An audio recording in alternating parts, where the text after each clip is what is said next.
murder. I mean, clearly it's murder. What can I do to help?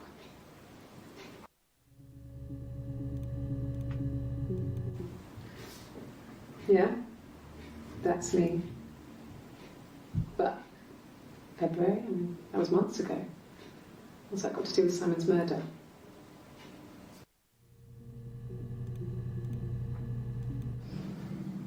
I didn't murder Simon. You've got it wrong. You've got the wrong person.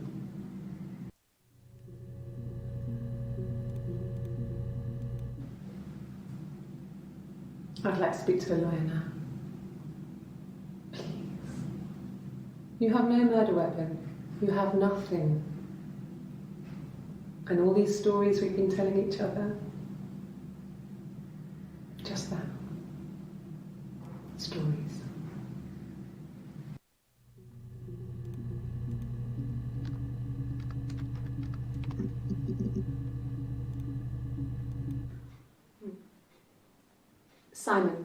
Simon Smith.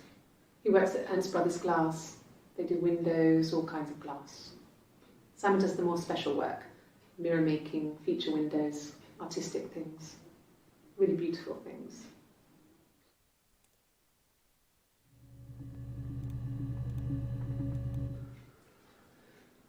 Simon is 6 foot, darkish blonde hair, average build. He's clean shaven. If his beard grows, it goes ginger, so he shaves it. I mean, not that there's anything wrong with ginger hair. I bought a photo. They said a spring photo. This was taken last year on holiday in Rome. It's the best one I have.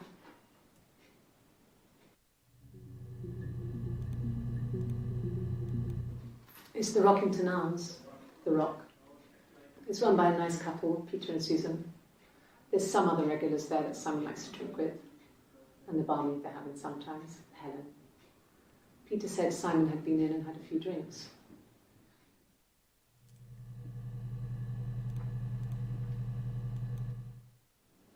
Yes, there's an Amstrad one. No one uses it for very much. There's a printer so you can write letters on it. Simon sometimes plays games, climb the tower, save the princess, that kind of thing.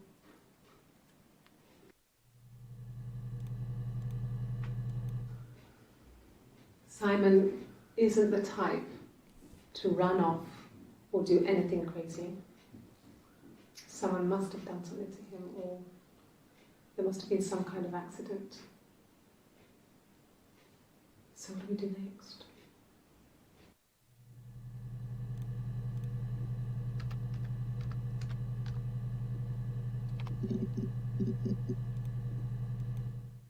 No.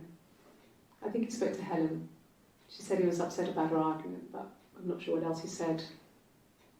He likes Helen. He likes blondes.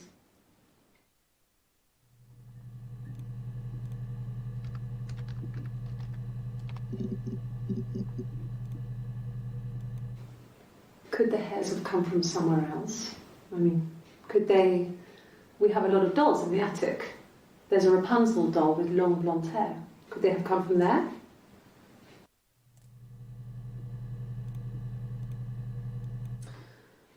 This other person doesn't exist. I don't know what the blonde wig is, but it could be anything. Have you looked at the cat flap?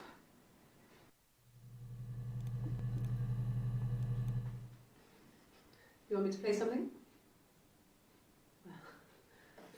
I'm not the world's greatest guitar player. Okay. Probably needs tuning. No, it's okay. How about a traditional ballad? Should be right up your street.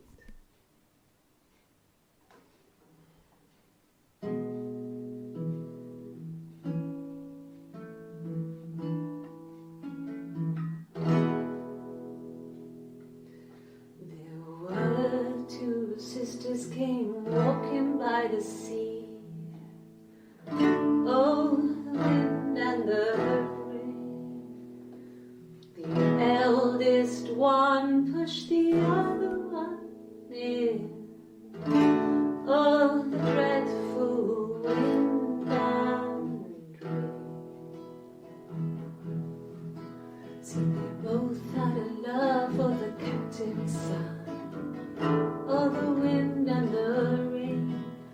he only cared for the youngest one. All the dreadful the eldest envied her sister fair. Oh, the wind and the rain, with her pretty little face and her long blonde hair. Oh, the dreadful wind and rain.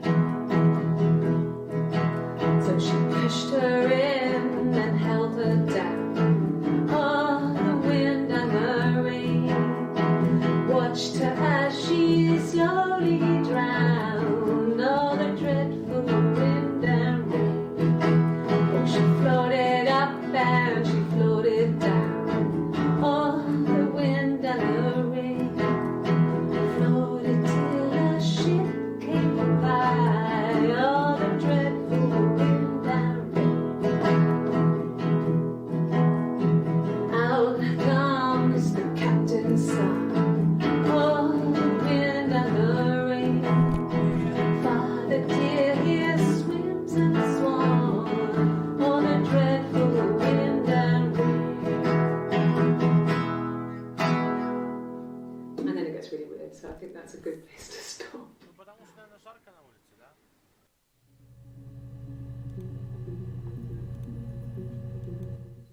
No. I think he spoke to Helen. She said he was upset about her argument, but I'm not sure what else he said. He likes Helen. He likes blondes.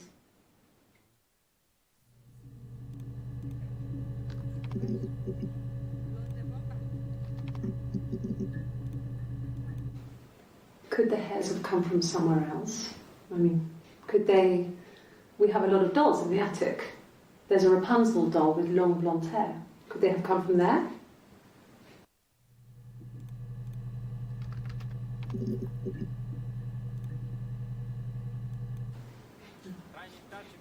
It's Rapunzel. The story starts when she's born. Mother Gothel, a witch, takes Rapunzel from her parents and keeps her locked up in this tower. Rapunzel gets pregnant by the prince, and Mother Gothel is furious, so she cuts off her hair and throws it. Actually, her hair's already short here, so that's already happened. So she throws her into the wilderness, and Rapunzel is reunited with the prince, who's blind, but she kills him with her tears, and so it's a happy ending. Is that too much?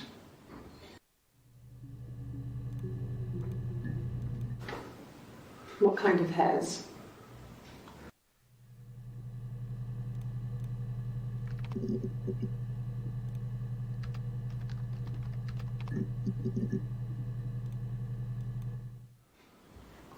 Sorry. The picture, the way it's drawn, just reminded me of the books we used to read as children. I read those fairy tales over and over, and they were so real to me.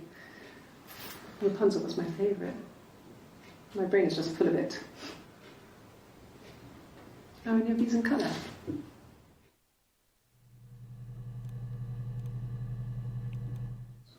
Did I pass? Sorry, I messed it up with all that Rapunzel stuff.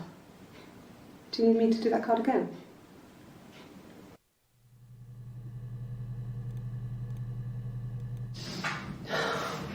We were obsessed with fairy tales. Not just the pretty ones, but the traditional ones. They were dark and real, bizarre and violent. Felt like life. We had this huge old book that I think Mum must have bought from a library sale. The illustrations had thin tracing paper over them to protect them. They were in colour, shiny plates. At the front of the book was an index of illustrations. We read that more than the actual stories. We'd read aloud the captions and flip between the pictures. There was something intimate about peeling back the tracing paper, undressing the pictures. Rapunzel's hair is cut. The eagle plucks out his heart. The princess pricks her finger.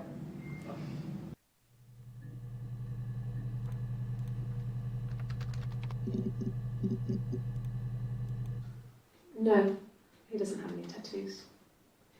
He has a scar Down here, near his stomach, past his hip. Cut himself with some glass. That was before, a long time ago. He looks just like the photo. He's not got his glasses on here though. He takes them off for the camera. But he needs them to see properly, you know. He has to read a newspaper or a menu in a restaurant. Not book so much, or watching TV. He likes TV.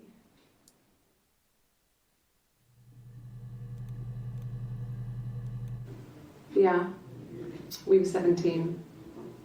It was a nice wedding, people said. Simon looked very handsome in the photos. His parents paid for everything, but he's an only child, so it was important to them. It was what they called a shotgun wedding, but if you looked at the photos, you couldn't tell. The dress was beautiful. It looked like Princess Diana's. The train wasn't quite as long though. There's a great photo of the bridesmaid helping to carry it out of the car.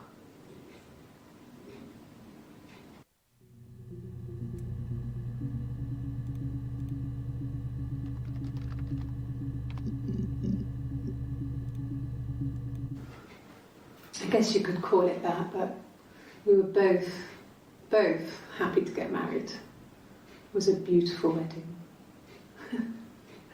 We had our first dance to Come Back and Stay. I'm not sure if that's a good wedding song, but I loved it. I chose it. I mean, it was genuinely our first dance. We'd never danced together before. It was probably awful to watch, but I enjoyed it.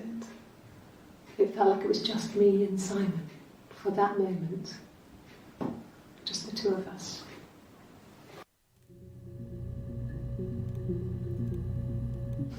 We spent the wedding night in a hotel in Brighton.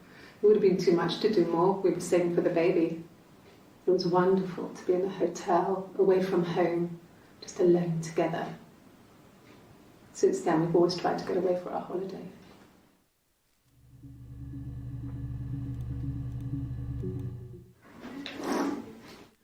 Yeah, that's Simon's watch. It was a gift from Eric. He got it this year. It was a wedding anniversary gift. Steel. It would have been Diane who chose it. She has really nice taste. That time, you must eliminate me. I was in Glasgow then.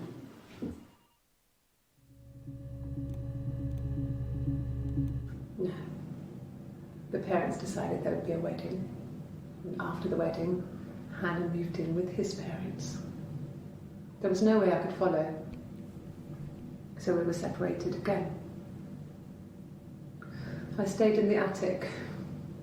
It was hard. It's like I suddenly didn't exist. I would sneak out, but in case anyone recognised me, I started wearing a wig. Hannah and I would meet up in the park.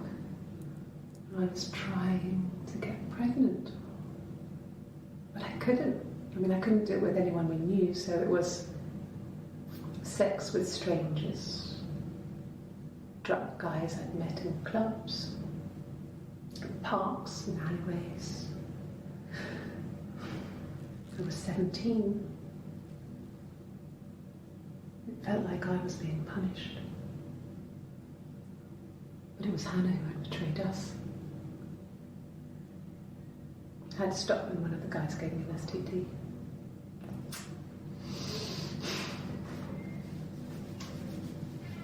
When we met up, it was disturbing. For the first time, my reflection, she didn't look like me. She was fatter, flushed. If anything, I was getting skinnier. I found it hard to look sometimes. We talked about what to do. Was it time to become our own people? I mean, that seemed like the right thing to do, but neither of us wanted it.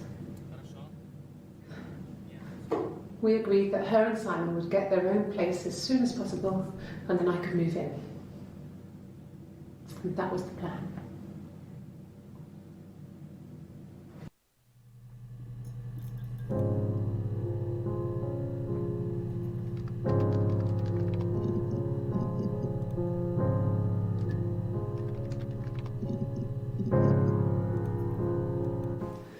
No, he was as shy as me.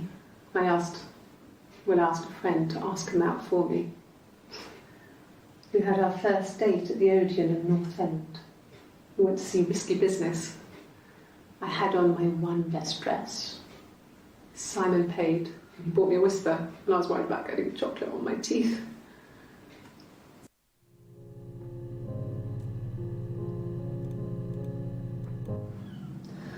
Hannah was so smitten with Simon. She started getting jealous, didn't want to share. Even the first date, we went to see Tom Cruise at the Old Odeon. We both went, kept changing places in the toilet. We only had one best dress, so we had to keep swapping clothes. Must have thought we had terrible bladder problems. The next date, it was my turn. At the end, I let him kiss me. But that was it. We didn't want another card on our hands, and the Ouija board had said to hold back. After that, it was Hannah's turn, and she slept with him. Broke the rules. Deliberately broke the rules. She wanted to be the first to sleep with him. I mean, that's when she got pregnant. From that one time.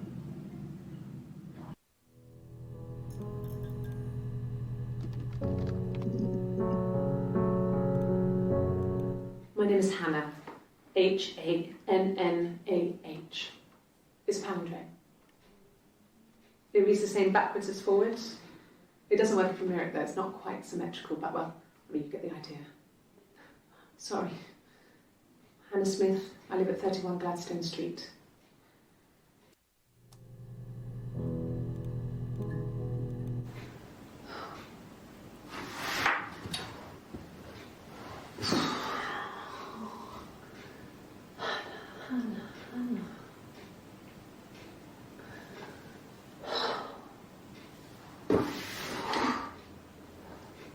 What are you doing talking about Eve?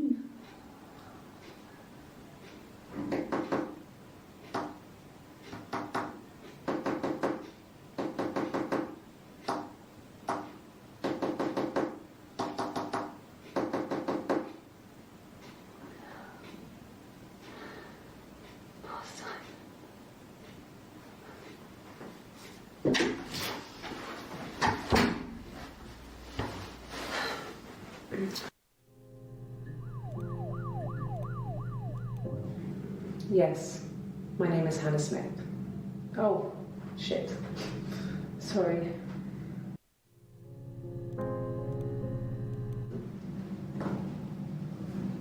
Across the road, where my parents first lived there, was a midwife called Florence. When Hannah was born, I was born at the same time. The midwife was there to help. I'd been throttled by the cord, probably wrapped around my neck by Hannah. The midwife told my mother I was dead. But I wasn't.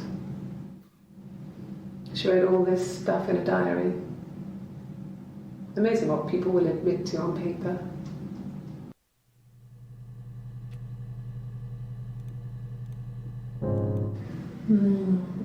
She recognized me from the window. She told me to come inside, and she hid me. They had made the attic into a place where Hannah could play. There was a dollhouse. She hid me up there. No one else ever went into the attic. It was her place.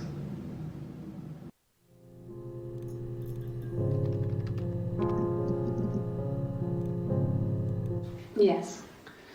I inherited it from my parents, so it made sense to move back, me and Simon. Felt like going back to old ways before the pregnancy. Reminded me of being a girl, a dollhouse in the attic, old things. We didn't sleep in my parents' bedroom for a long time. We decorated it as soon as we moved in, but it was another year before we started sleeping there.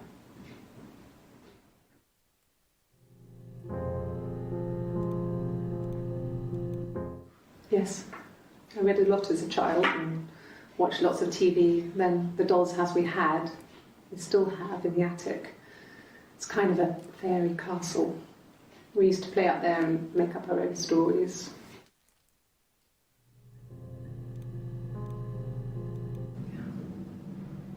I'm not sure where the dollhouse came from. I don't know if it was given to them or they inherited it. I mean, they wouldn't have had the money to buy it. It was so huge. It must have been taken up to the attic in parts and then reassembled up there. It's a beautiful thing. Wallpaper to scale, little furniture, the lights work, mirrors, beds, big duvets and pillows. We spent hours and hours playing in it, invented all these characters and families who lived there. We wrote paperwork for them all, passports, diaries, gave them all really elaborate stories. Once, a moth got trapped in there. We'd left a light on. It was making the most horrendous noise. We tried to kill it, but it was tough. We ended up crushing it under a copy of the Arabian Nights.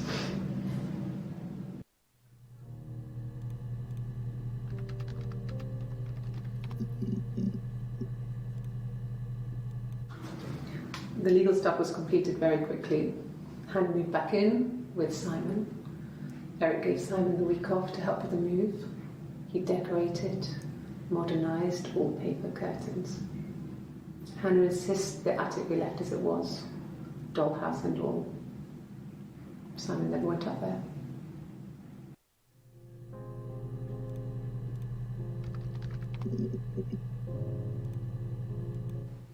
He was wearing a shirt, a blue turtleneck shirt and jeans. He has a watch. It's a really nice one. That was a gift from his boss, Eric. He had his coat, a long grey duffel coat, like Paddy's Bear. He would have taken that with him. It's not in the house.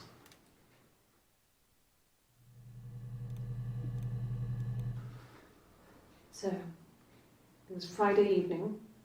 We had an argument. He left. On Saturday, he didn't come back. I waited all day. He was supposed to go help Eric out with something on the Saturday afternoon. They had a job, but he didn't show. So Eric was ringing on the phone. I checked at the Rock, that's our local.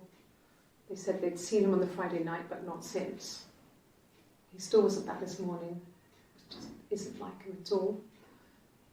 Still not back by dinner time. It's getting dark again. So I decided to come and see you. His parents haven't heard anything either.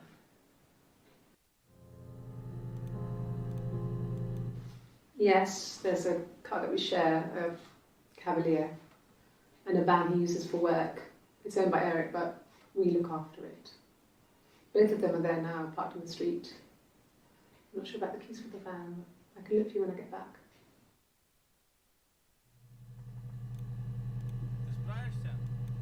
Yes, that would be in his wallet. It's a Visa, a silver one. He doesn't like to spend money he doesn't have, so he usually pays with cash, but Eric convinced him to get one.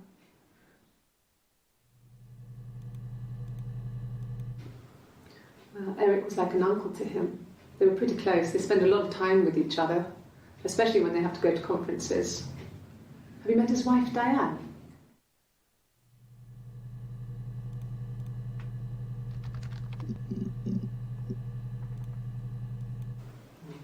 Diane is really nice. She helps out with the glaziers, organises the Christmas party, that sort of thing. They have 2 kids, really sweet kids. She used to look out for me when I worked there.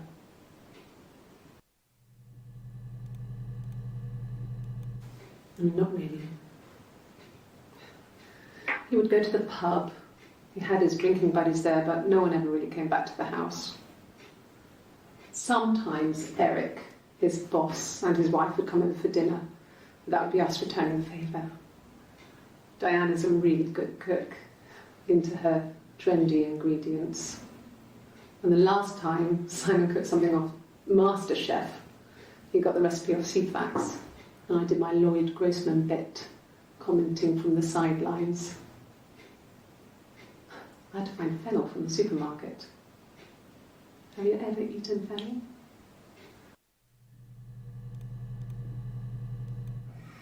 Simon and Eric arguing? No, I can't imagine they'd be arguing. And they get on so well. Unless it was something to do with work. Maybe Simon was being too much of a perfectionist. But I don't know. You should ask Diane.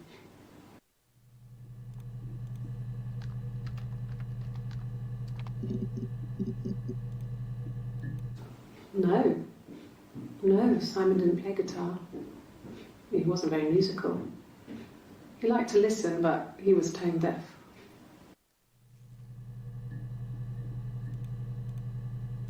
Yes. Yeah, it's my guitar.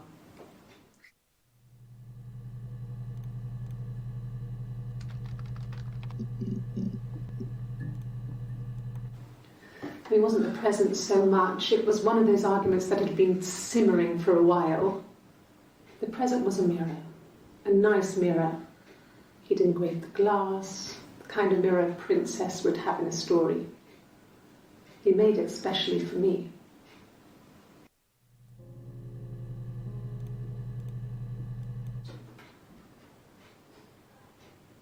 His body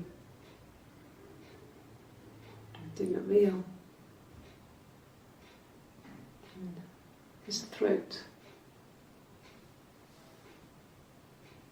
It looked like his throat had been cut.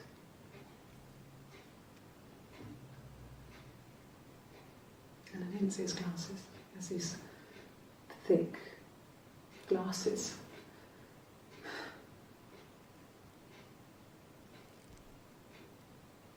It doesn't always wear.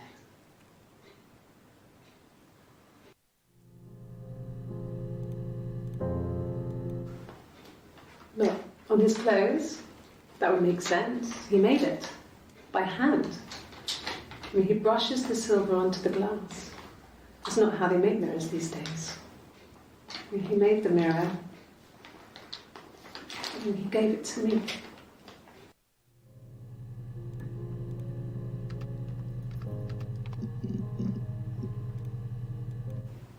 Okay. I parked up on the street. It was busy, so I had to park down the end of the road. Walked up, knocked on the door, no answer. I took my keys out of my bag and unlocked the door. The main lock was unlocked. You can tell because the key doesn't turn when you try to turn it to the left. I walked in. Simon's coat wasn't on the peg. I couldn't see his shoes in the shoe rack. I shouted out. I walked straight into the kitchen because he usually sits in there to have a cup of tea and read his paper. But he wasn't there. I touched the kettle, it was cold. I looked quickly in the living room, nothing. So I walked upstairs to the bedroom, and he wasn't there.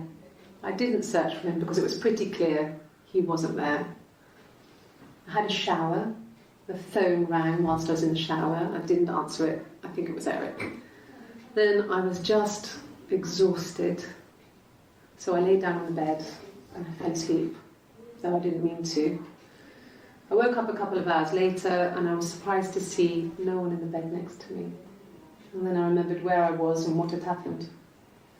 That's when Eric called again. This time I spoke to him. Then I called Doug and Eleanor. And then I decided to come and see you. That enough?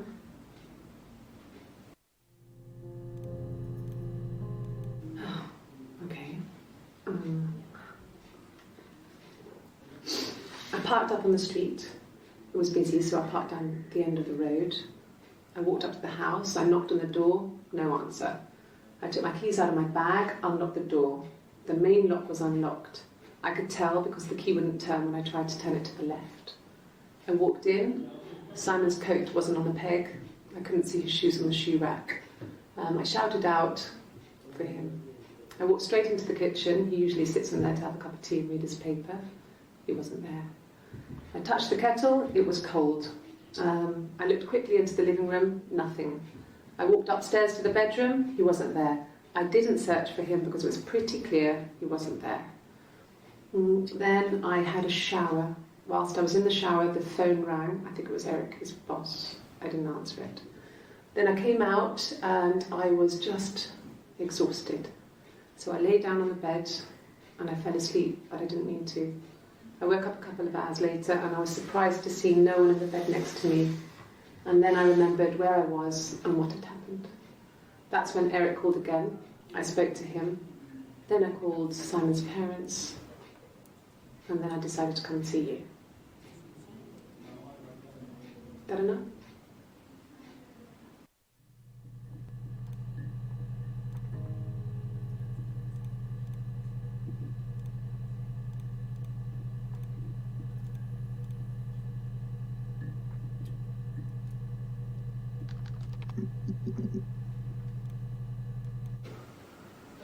I wasn't in the house all of Friday night. After the argument, after Simon left, I left too. I was upset and I wanted to get away. So I took the car.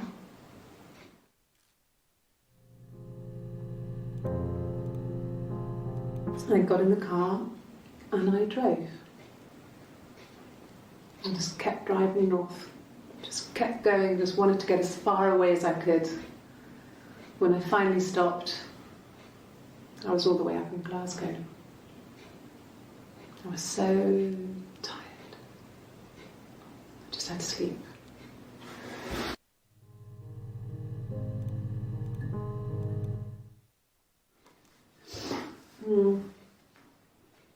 I left the next day, Saturday. I slept for a few hours in the car. When I woke up, I came straight back. Simon wasn't returning my calls and I wanted to try and make up. I got back to the house and Simon wasn't there and I... Excuse me. Is there a bin?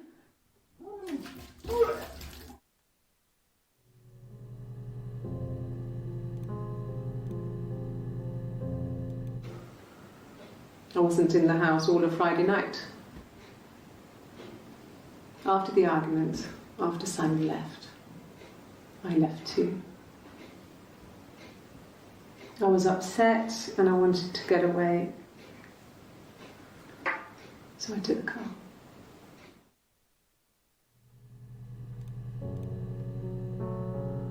I got in the car and I drove. I just kept driving north. Just kept going, just wanted to get as far away as I could.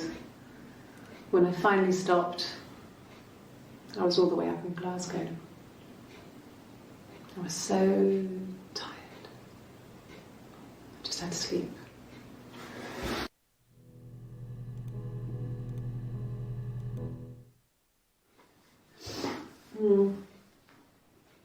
I left the next day, Saturday. I slept for a few hours in the car.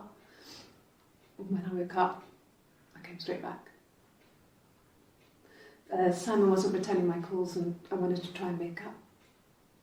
I got back to the house and Simon wasn't there and I...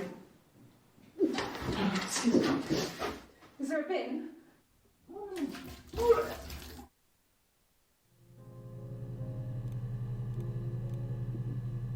Yeah, I pulled over and slept in the car. This was just by the side of the road. I was exhausted.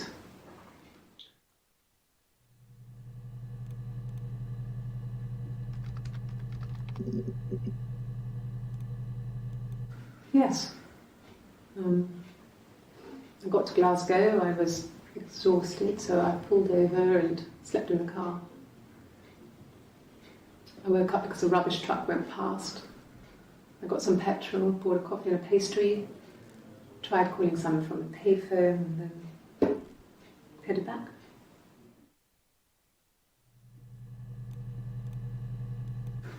No, I don't think so. Glasgow was deserted that early in the morning.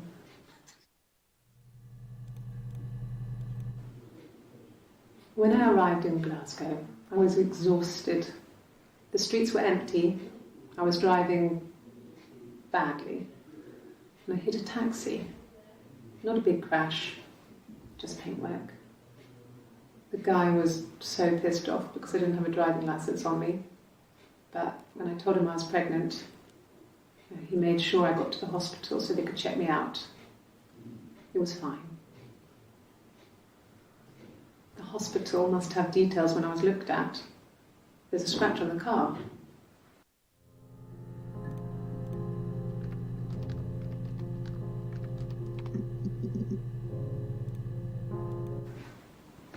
I got pregnant. Both our parents had a big powwow. We weren't even in the room. And they decided we should get married.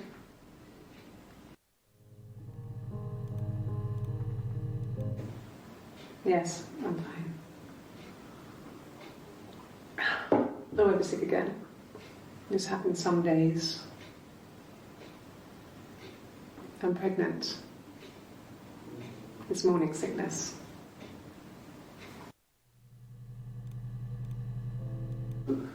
No. Well, yes. He found out on my birthday. I told him I was pregnant.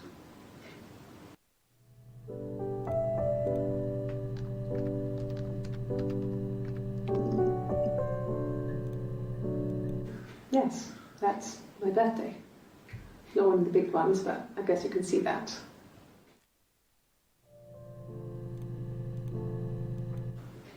It was my birthday, like you said. We were going to have a meal at home. We had our meal. He gave me his present. I guess I didn't like the present.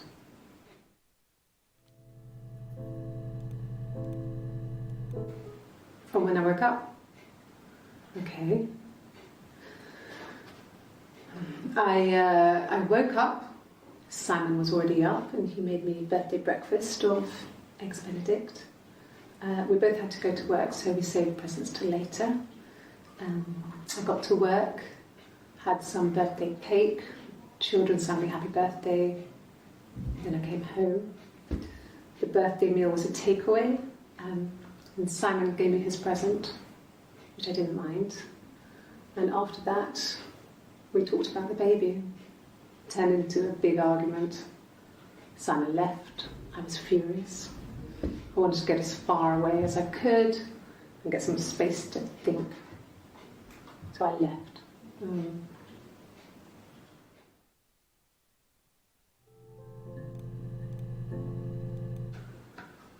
A week or so ago, it would have been the Saturday before my birthday. You know, I get like that on the weekends, have a lie-in, then want to get up and blitz the house.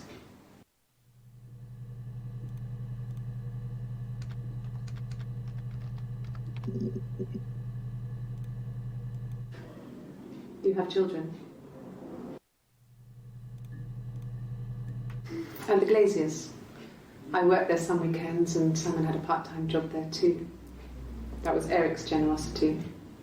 He was always good at helping out other people's children. Simon was quiet, more thoughtful than the other boys. Even then, he had a sense of craftsmanship. Wasn't always rushing stuff. Boys that age are just running around like headless chickens most of the time. You know? Plus he had that look. He looked like a fairy tale prince from one of my books.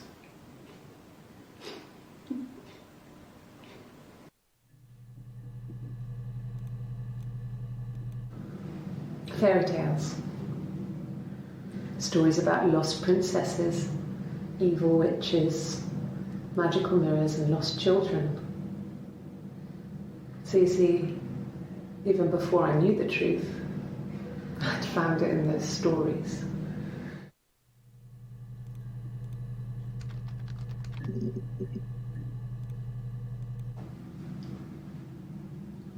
I wanted to see my reflection. I thought that if I touched her, something would happen. We would become one girl. The fairy tale was over, the witch was dead, and I'd be restored to my rightful place.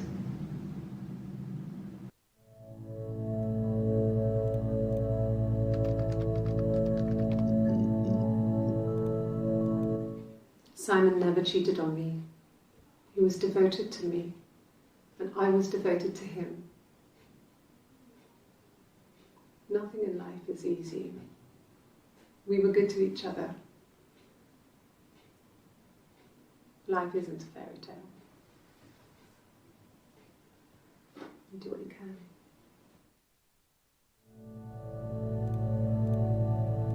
Well, she wasn't my real mother, but she raised me. Do you want to hear the story? It's a real life fairy tale.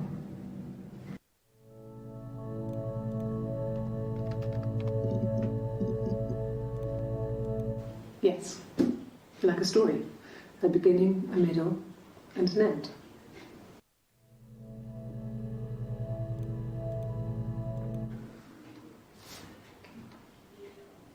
Well, she has a knife. She's been cooking, I guess. She's been cooking him his favourite meal.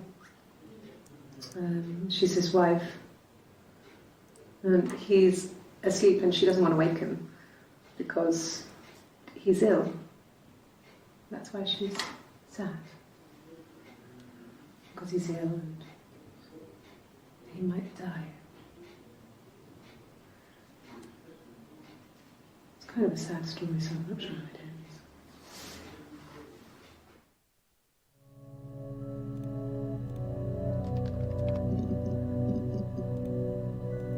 Yeah. They'd gone to bed feeling ill, thinking it was flu or something. The neighbour called me, I had to use my key to let them in. We found them dead in their bed.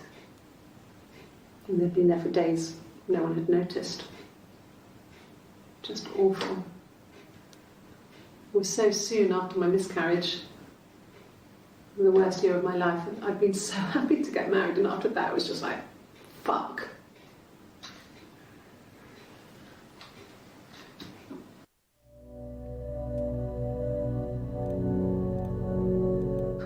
Can you imagine? I tried to get pregnant too, but it didn't happen. I slept with so many boys, men. My body refused. I think my period stopped because hers had. I was pretty ill. I mean, how could we stay the same now? I felt like Hannah had really fucked things up. Set us down separate paths. We had become different.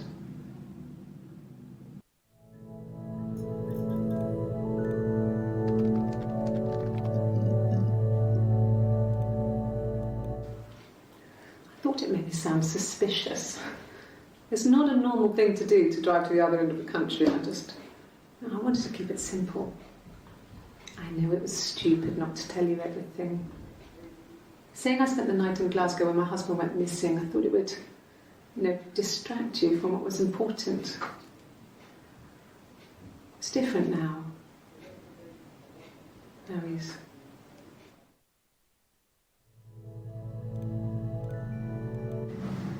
Florence raised me in her home. I never left it. She kept me out of sight. It wasn't odd for people to see a midwife with a baby, carrying in supplies, washing nappies, that sort of thing. I never knew any different. I grew up looking out of my window and seeing her across the road. I thought it was like a reflection in the mirror. She was me.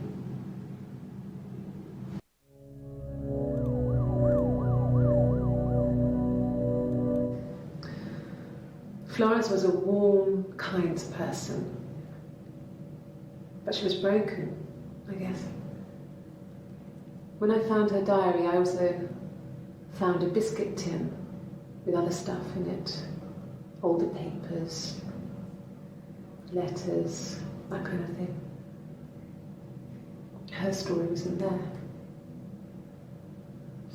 I never really spoke to her about it. I was far too young to really understand, I guess. I just put it together later, once I was older. She had loved children, planned to have a large family, but her husband died in the war. And that was back when you married for life. She never felt like she could marry again. Isn't that strange? She was a widow from her 20s. But, I mean, I guess it was different then. You know, you married for life and she felt she could never marry again. I guess it was harder, a war widow. One of the dead. I don't know, maybe there was more to it than that. I don't really know.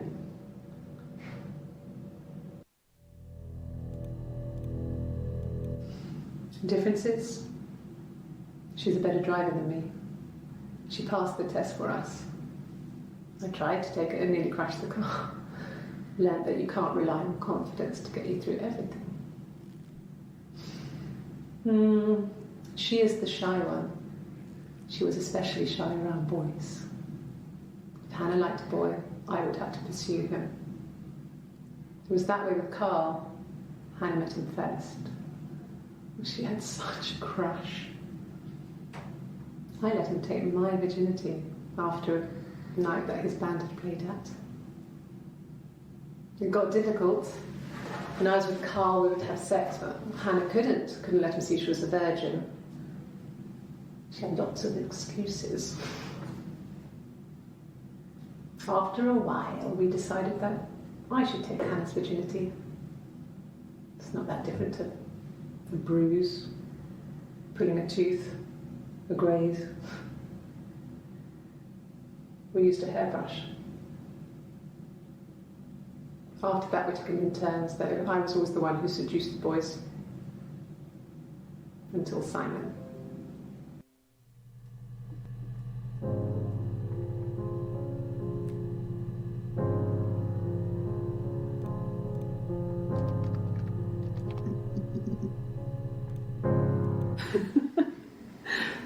Was he my first? No need to be so coy. No, he wasn't my first. That would have been Carl. He was a local boy in a band. He was a bit of a shit. But he was sexy. We were 15.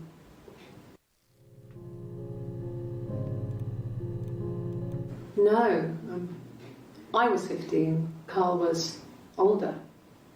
17, I think. I was really into him, regardless of how he actually behaved. Lots of drunken teenage sex. We did it in a church once. It's stupid. So he got tired of us and we split up after about 6 months. It was sad, but those early experiences, they help you realise who's really important to you, you know? Family.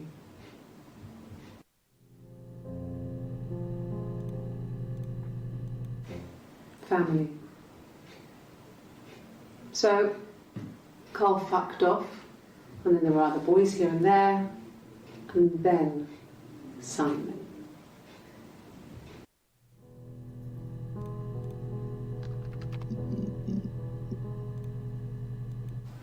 Really? You're going to ask me about my sex life? I mean, isn't that private?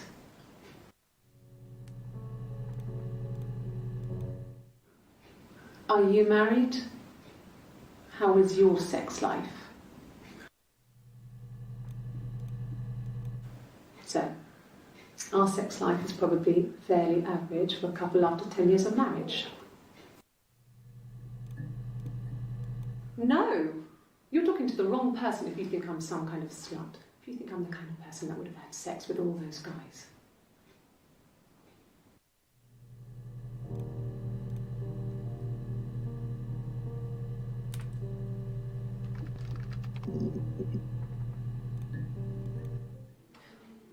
For fuck's sake.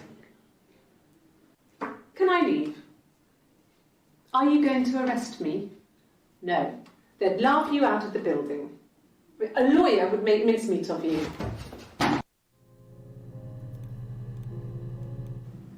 Yes, I understand my rights. No, I don't need a lawyer.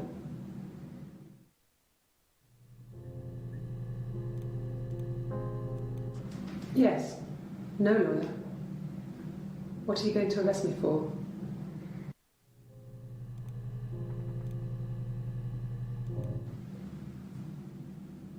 I'd like to speak to a lawyer now. Please. You have no murder weapon. You have nothing. And all these stories we've been telling each other, just that. Stories.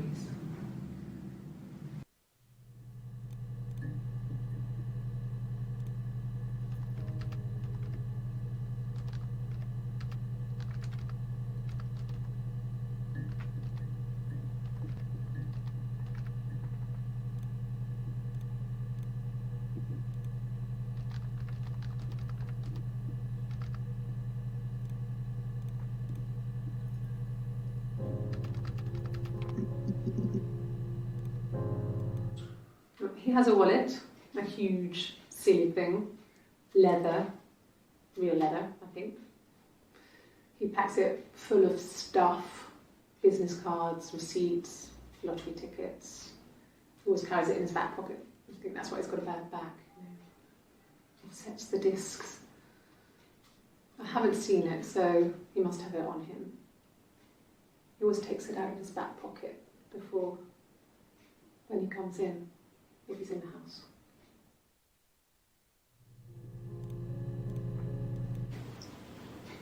Okay, you got me. I'll confess. We were there. It was a dirty weekend.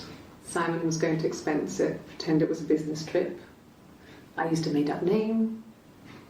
We stayed at the hotel, had room service, didn't leave the room, had a great view of the river, and you could hear the church bells. Like you said, it was very romantic.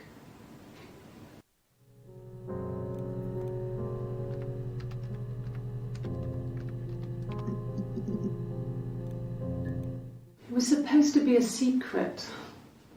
Just because Simon is dead doesn't mean I have to give up all his secrets. It doesn't have anything to do with what happened to Simon. No one murdered my husband because he cheated his expenses for a romantic weekend in Oxford. Nothing else happened that night. We talked, then I said goodbye. Then next week I was singing the bar again, and there he was. And again the next week, he offered to buy me a meal. I told him I had already eaten, and so we got chips and ate them on the beach instead. When we said goodbye, he asked me to kiss him. Romantic.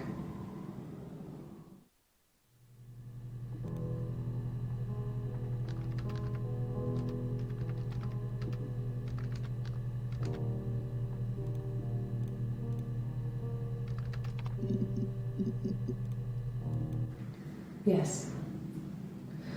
I thought about telling Hannah. I felt guilty after the kiss. But then it began to feel like this was the way it should be. Sharing, like we had before. He never mentioned her to me. There was the Simon with me and the Simon with her. It was almost like it was a different Simon. But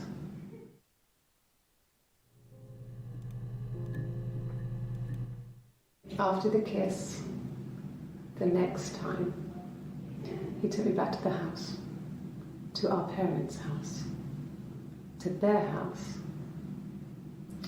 So, it was definitely him. I sometimes think he wanted to get caught to prove to himself that we were different people. He told me about his marriage, told me how his wife was completely different to me. I almost burst out laughing.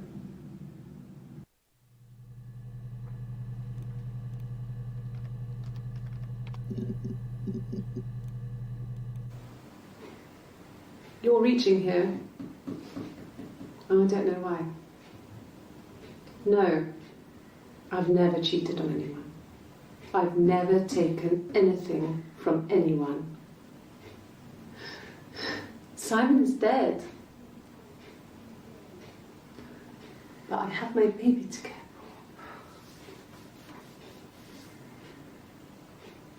for. Why are you trying to make me sad? Why are you so obsessed with sex and affairs? You cheated on your wife. Is this your thing?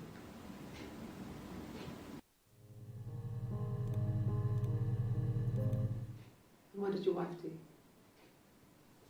She didn't kill you. You think I killed Simon because he was having an affair? Well, I didn't kill him. I wasn't even there. I was in Glasgow worrying about whether my baby was still growing inside me. I mean, why would I kill Simon? I loved him.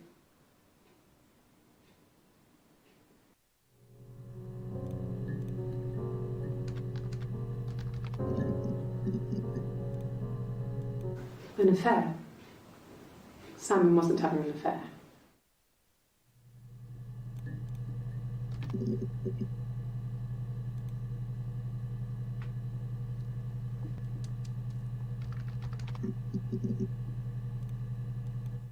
No. Everyone loved Simon. He's a glazier who doesn't have much money.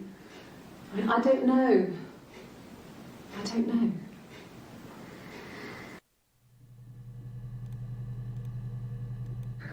We loved our cat, Domino. He had this little bell around his neck to stop him from killing birds in the garden. And we used to write each other notes and put them in the bell, and we could send them to each other. Mum found some of the notes once, and she thought I was just writing to myself because our handwriting was identical. And we had our own words for things, so she didn't quite understand them anyway.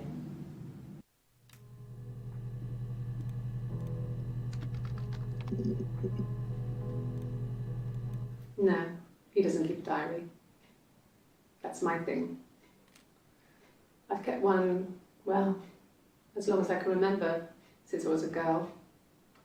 It helps make sense of my day. And when you're forced to put something into words, it just gives you perspective. Everyone's on the same page.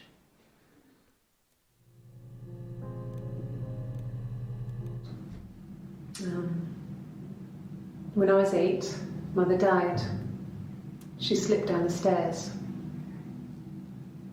It was an accident. I had read a diary at that point, and I knew she wasn't my real mother. So I burned the diary that day, and I left. Walked out and across the street.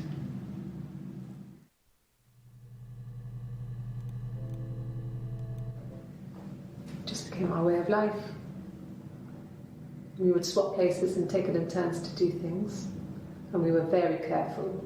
Whoever had been out that day would come back and write a detailed diary so that we were on the same page. We had a list of rules that said what we could and couldn't do in any given situation. It was exhaustive.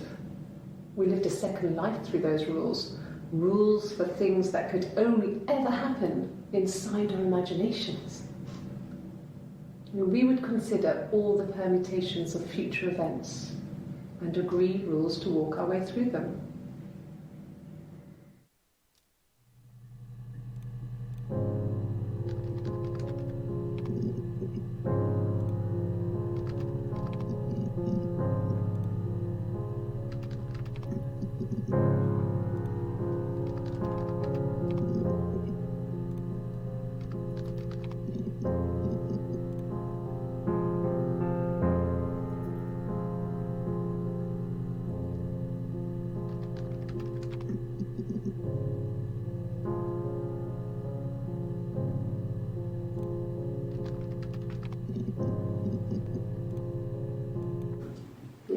When I was at school, I worked part-time in the front shop. It was sort of an extended family thing. My dad used to work there, my mum worked there before I was born. I took care of paperwork, filing, typing out invoices, that kind of thing. It was a good job for a girl back then. I didn't work a till or anything, though. I was quite shy, so I wouldn't have liked to have worked a till.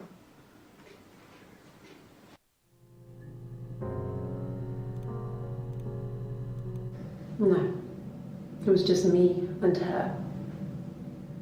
Eve was the name they were going to call their first child. They talked about it and were going to try when he came back. Florence's family had a history of firstborn girls, so they were convinced it was going to be a girl. It's hard to know if this is all true. These are stories I remember, that I read when I was a child. Maybe I misread, maybe I misunderstood. Sometimes it's hard to remember what happened last week.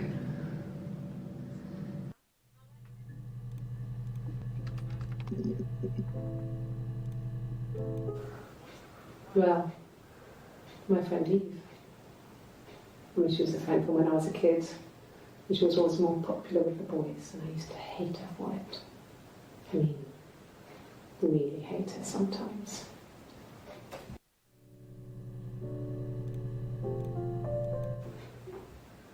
Yes, we'd fight. We fought on the beach once, and I held Eve's head underwater. There was no one else around. It was at the far end of the beach, and I held her head under, and I kept it under. And for a moment, I just wanted to kill her and watch her drown. But that was it. It was just a moment. We were made up after. It was a love-hate relationship.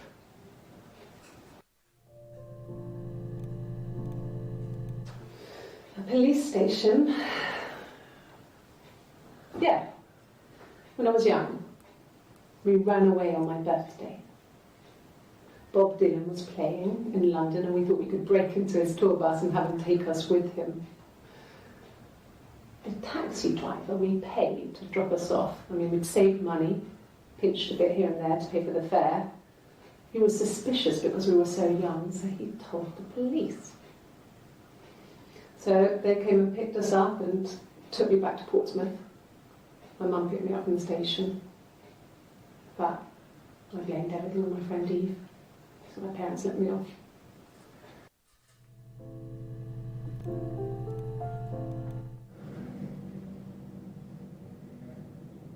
My mother called me Eve.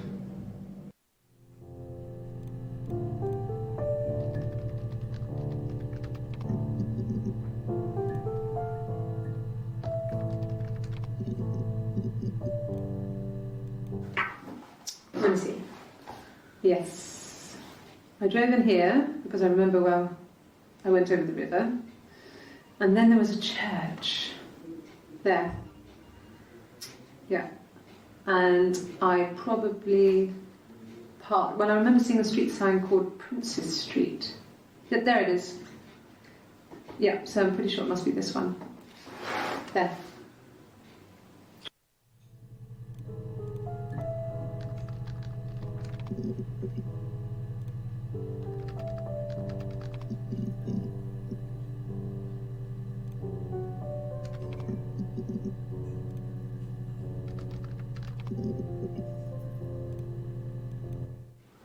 I don't know if anyone really changes. You just become more yourself. Simon was my prince, and that hasn't changed.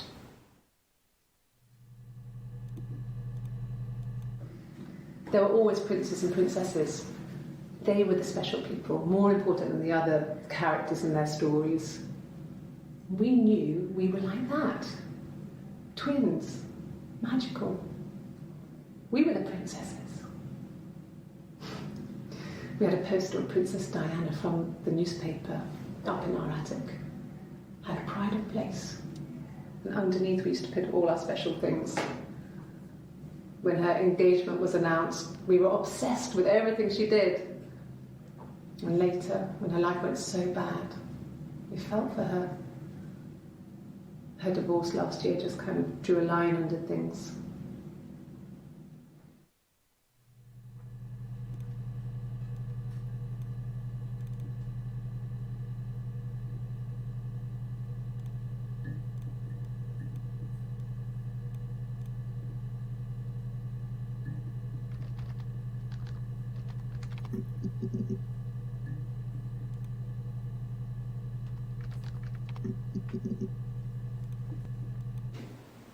Twins?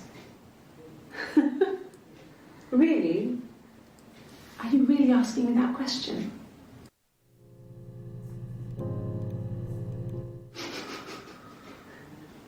Are you out of your mind? Twins?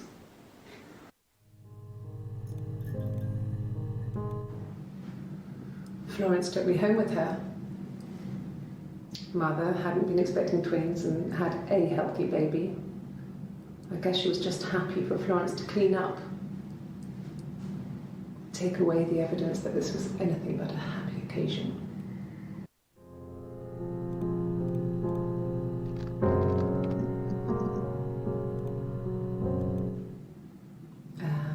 When she went home, Sam had a birthday tea waiting.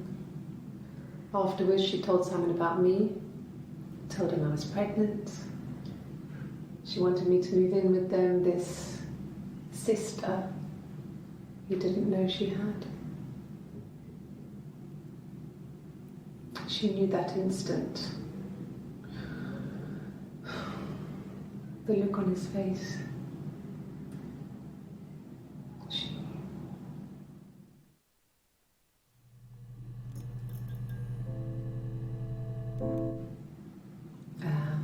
When she went home, Simon had a birthday tea waiting. Afterwards, she told Simon about me, told him I was pregnant. She wanted me to move in with them, this sister he didn't know she had. She knew that instant. The look on his face. She knew.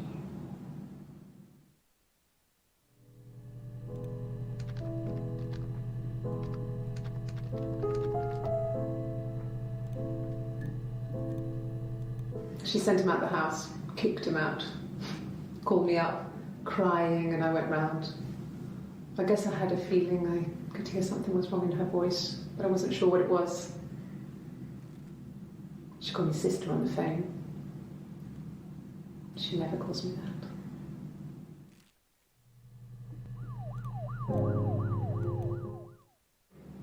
My sister is gone. And she's never coming back.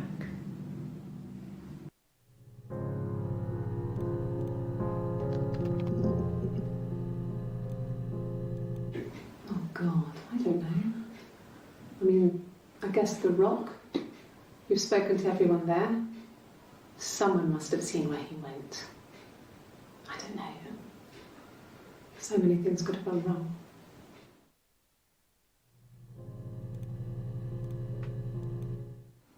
No, it's okay. The other detective has just gone to get me one.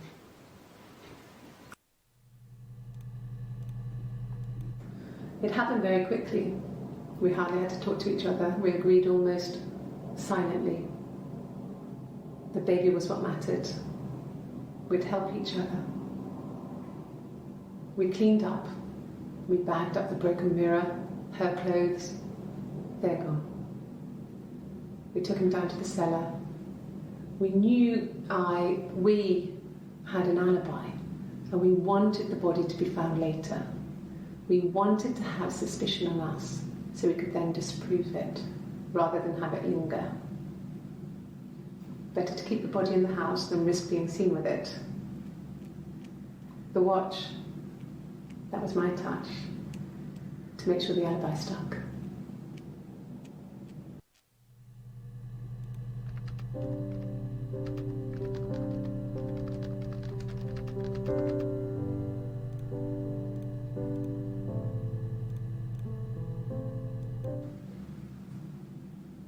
I'd like to speak to a lawyer now. Please. You have no murder weapon. You have nothing. And all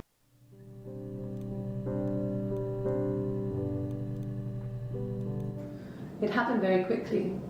We hardly had to talk to each other. We agreed almost silently. The baby was what mattered.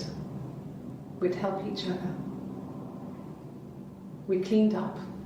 We bagged up the broken mirror, her clothes. They're gone. We took him down to the cellar. We knew we had an alibi, and we wanted the body to be found later. We wanted to have suspicion on us, so we could then disprove it, rather than have it linger. Better to keep the body in the house than risk being seen with it. The watch, that was my touch, to make sure the alibi stuck.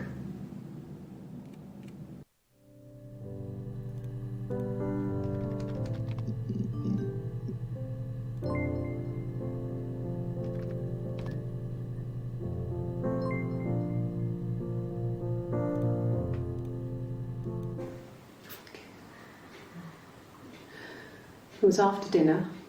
I'd spoken to Sam's parents on the phone. I looked up for an early night and I suddenly had this thought. I think it was something his mum had said. She'd been speaking about old stuff, sad stuff, about when we lived there, about the baby. There's some boxes in the cellar, nursery stuff we never needed, and I never had the heart to throw out. And I suddenly remembered that when I'd looked down there the week before, those boxes, that pile was in the wrong place. I went cold all over. I went down there with a torch and went straight to the back, and that's when I saw the bin bags. Pulled them open, saw the body. I screamed, and that's when I called the police.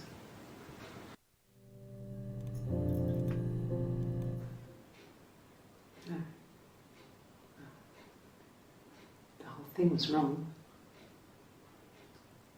The bags, I think they were from our kitchen. You can probably check that. We never go into the cellar. It's just a place we put things we don't need. Dad used to grow mushrooms there. The bags were taped up. I think it was parcel tape, but I think it was ours.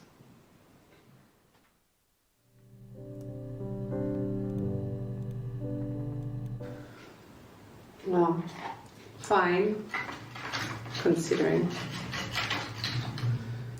I got back into the house today, and that was weird, knowing your people have been there through my things.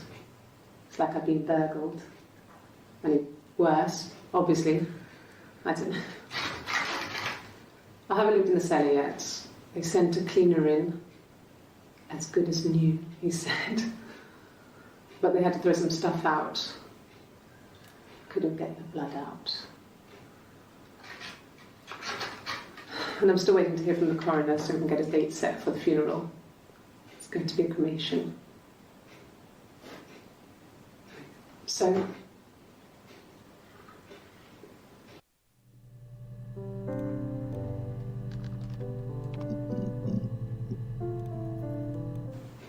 the bruise. I have a really fast metabolism, so stuff like that just comes and goes.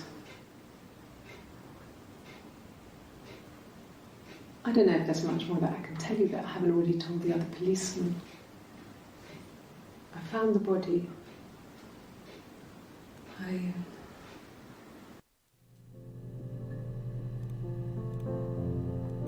Really? Okay. Here's the rest. They laid a body on the dock tonight. Oh, the wind and the rain, till a fiddler with a fiddle came walking by. Oh, the dreadful wind and rain. And he made a fiddle bow of her long hair. Oh, the wind and the rain. Yes, he made a fiddle bow of her long blonde hair. Oh, the dreadful wind and rain. And he made fiddle pegs of her finger bows. Oh, the wind and the rain. Yes, he made fiddle pegs from her finger bones. Oh, the dreadful wind and rain. And he made a fiddle out of her breastbone. Oh, the wind and rain. The sound could pierce her heart of stone. Oh, the dreadful wind and rain. But the only tune that the fiddle could play was, oh, the wind and the rain. Yes, the only tune that the fiddle could play was, oh, the dreadful wind and rain.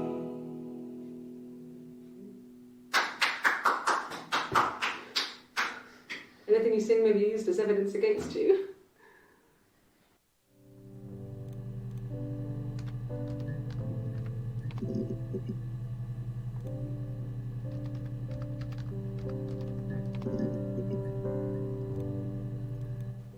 Rehearsed? You ask me the same question, you'll get the same answer. Is that your evidence? Of course I thought about what happened then. It's all I've thought about. My husband is dead.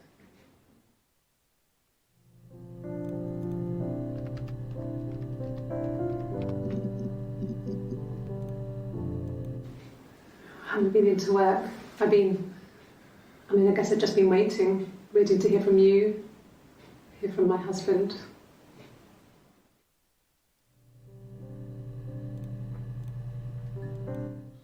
When you suspect someone of murdering their husband.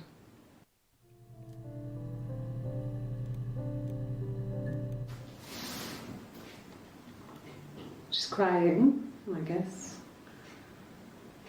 She's sad because she thought she saw her husband with another woman.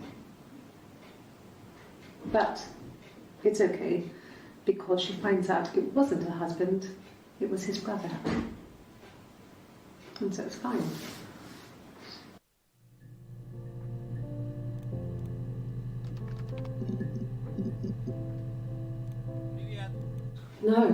No one has been in the last few weeks. We had a plumber come in 3-4 weeks ago. Someone summoned you from the rock.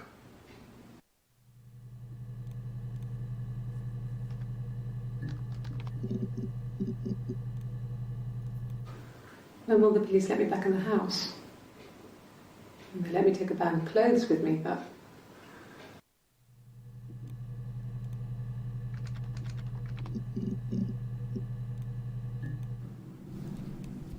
her story is that she'd waited for him to come back.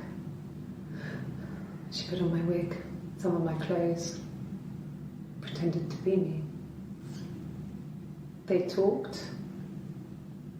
She'd enjoyed being me. He said he wanted to be with me. Then he took out a present, another mirror, just like the one he'd given her earlier. That unique present. She went crazy, smashed the mirror.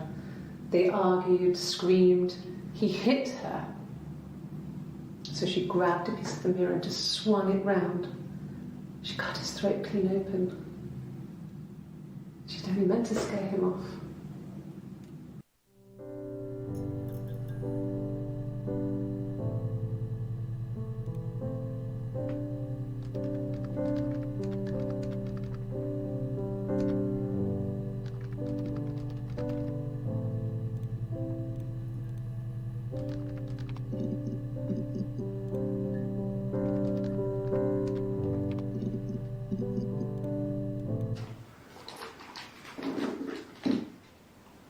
On his throat. How? Like I said before, it was 3, something like that. I walked in, saw Simon. He was on the floor of the living room.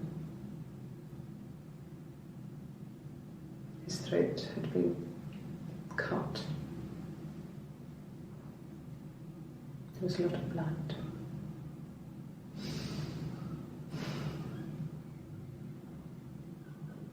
Yeah, he was dead.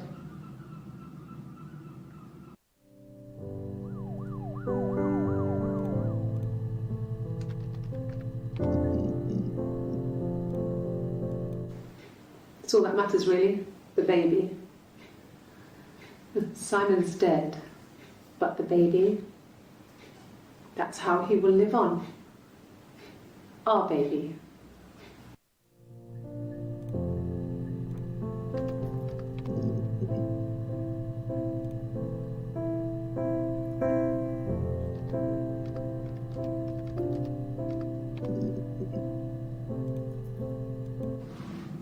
Yes, it was a cremation. For the best. We both wore black and had veils, so it was easy. And after the funeral, everyone came back to the house. Hannah served up sandwiches, and I stayed out of sight.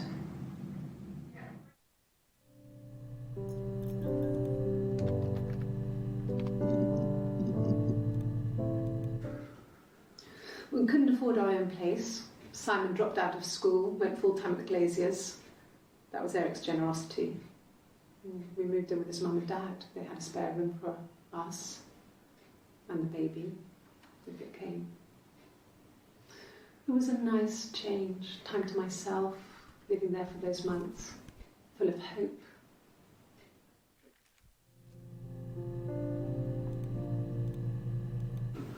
No, I lost the baby. I had a miscarriage at 8 months.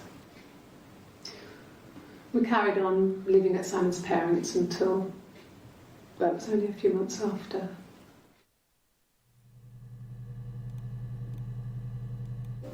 Yes. It was a shock to him. I mean, we never thought it was possible. I don't know what he... I mean, I hadn't decided whether to keep the baby. I wasn't really ready to talk to him about it.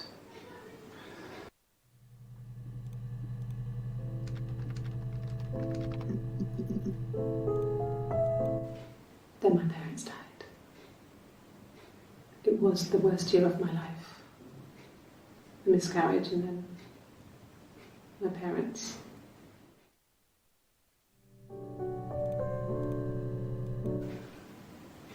Yeah.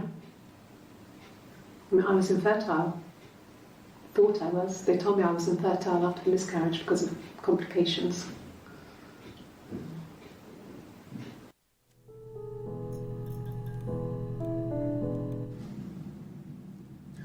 Hannah had a miscarriage. This was late in the pregnancy and it left her infertile. Felt like the universe had corrected its course. We were aligned again. But Hannah and Simon were still living with his parents. They were married. Simon had a job at the Glaziers now. Eric had given him a full-time position after he left school. And then...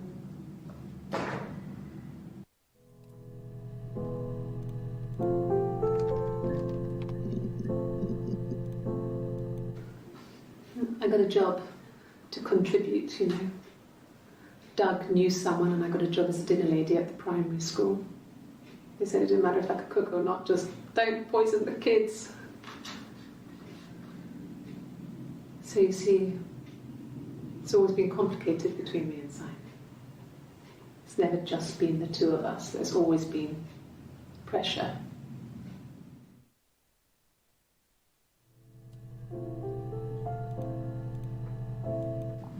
Mum and Dad had never had any reason to notice. They were always busy. If Hannah was eating a lot, they didn't mind. She didn't put on any weight. That girl has a healthy appetite. If they heard us talking in the attic, they just thought it was Hannah playing one of her games, and that Eve was our imaginary friend. Once, she was already up and dressed and ready to go to school, and I snuck down for a piss. Mum saw me in my underwear, she went mad. Get dressed this instant! So I ducked into our bedroom, and seconds later, out came Hannah, dressed and ready. My mum was amazed.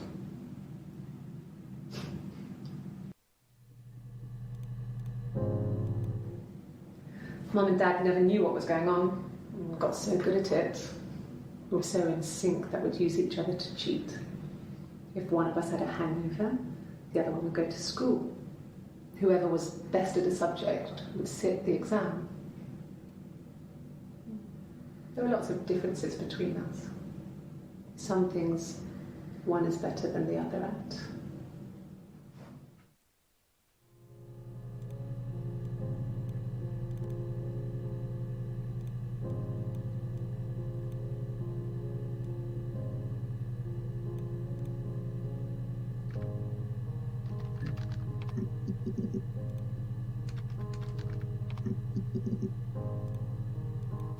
At the time they said it was poison, food poisoning.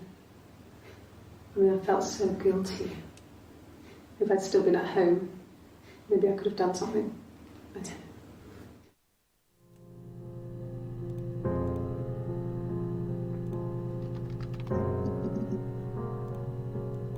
No, not drugs. I mean, he drinks, but never very much. He goes to the pub and has one or two. Sometimes we go together. He drinks wine with food, but no, he doesn't have any kind of drinking problem.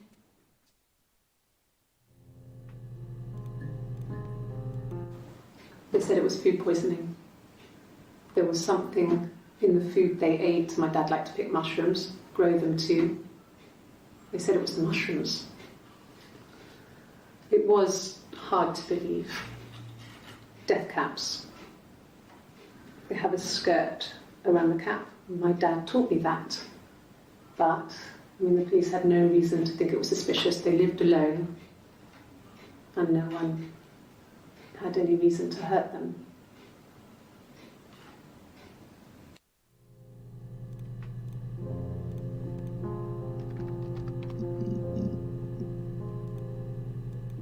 Suicide? No. I mean, he would never do anything like that. He is not the kind of person to do anything like that. I mean, to hurt himself, no.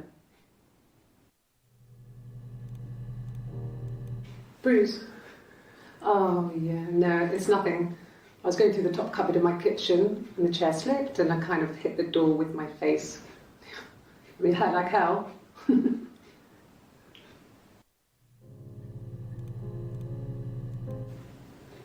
I mean, I don't know. Something must have happened to him on his way home. He could be hurt. I mean, why hasn't he phoned? I don't know.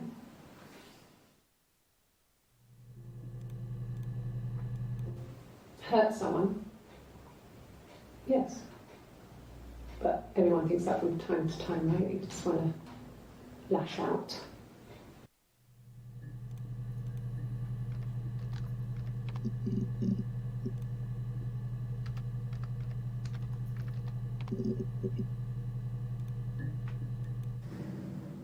If one of us got hurt, the other one would have to be hurt too. A grazed knee, a bruise. When I lost my tooth first, we had to pull our Hannah's to match.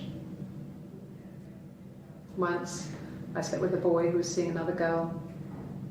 The girlfriend came up to Hannah the next day and punched her in the face, gave her a huge black eye.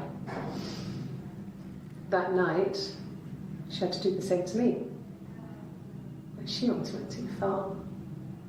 I couldn't see out of that eye for days. She snuck a frozen piece up for me from the kitchen.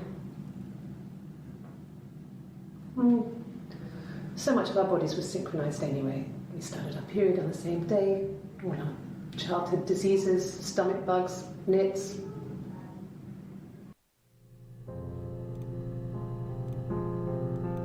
This was about 9. I went round and she was waiting for me. She was furious and so angry, the kind of anger you can only have towards yourself. We screamed at each other, argued, cried, we fought. I hit her back, left a bruise. I had my wig on from performing, she tore it off. Eventually, we grew tired of fighting and I left.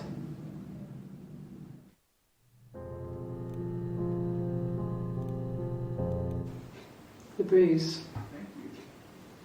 I have a really fast metabolism, so stuff like that just comes and goes. I don't know if there's much more that I can tell you that I haven't already told the other policemen. I found the body.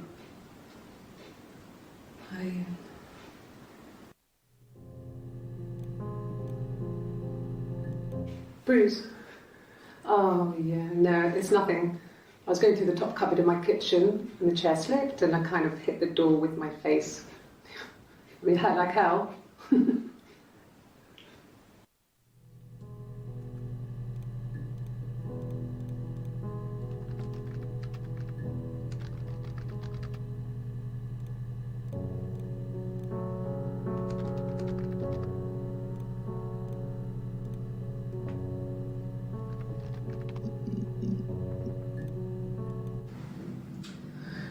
I was living in the attic.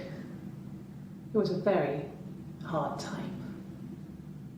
I was depressed, was still pretty sick of the STD. And I came down one morning and they were dead. They were in bed and both had been sick. They'd thrown up a lot. And I'd slept through it.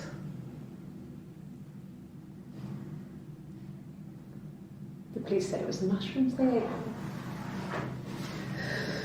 Dad was a mushroom expert. He used to take us picking with him and he taught us how to recognise them. And there's no way you would have picked death caps.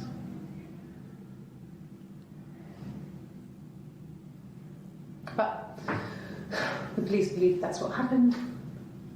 They never even looked in the attic.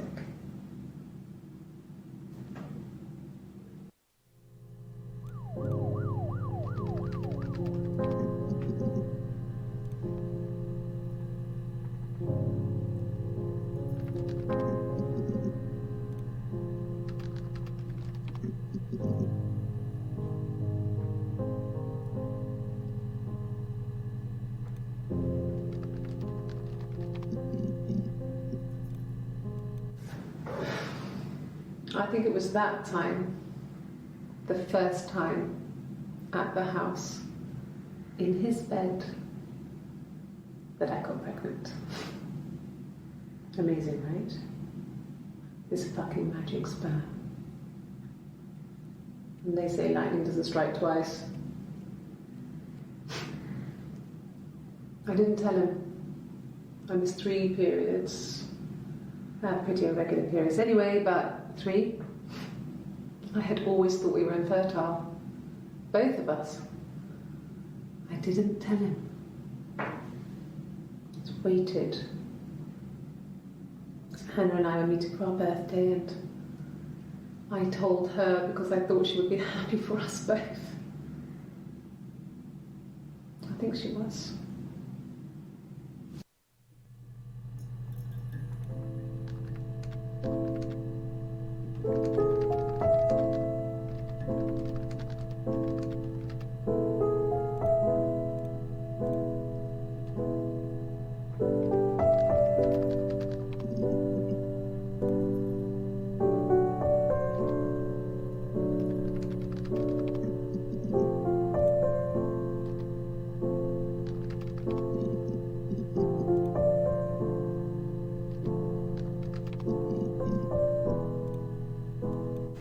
God, I don't know.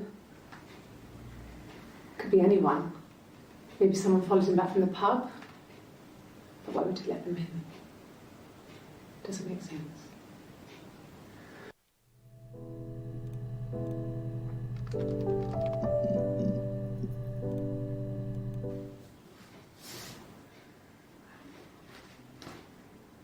Okay, she's being chased. They're trying to catch her because she did something bad. I guess she broke the rules. Or maybe they think she did something bad. Maybe it wasn't her fault. She looks scared, not guilty. Maybe it was mistaken identity.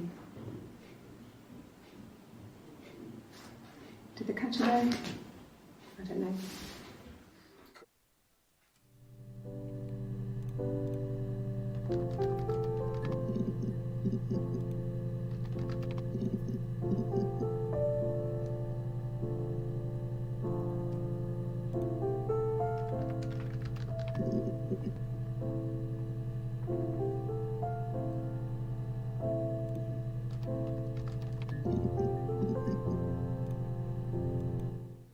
Okay.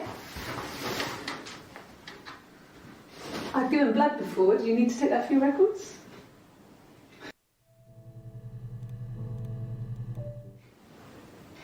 Nothing like this has ever happened to me before. The blood. It's probably the worst thing that's ever happened to me.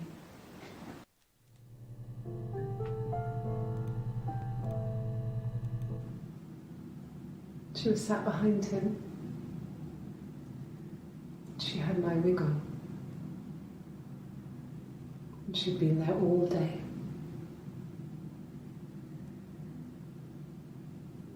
And she had blood on her.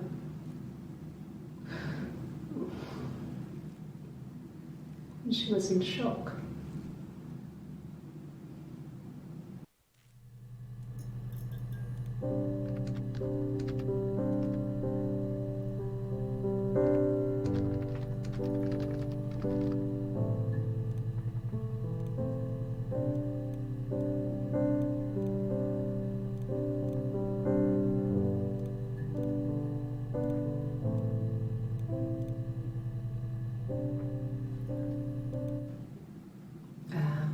When she went home, Simon had a birthday tea waiting. Afterwards, she told Simon about me, told him I was pregnant. She wanted me to move in with them, this sister he didn't know she had. She knew that instant. The look on his face.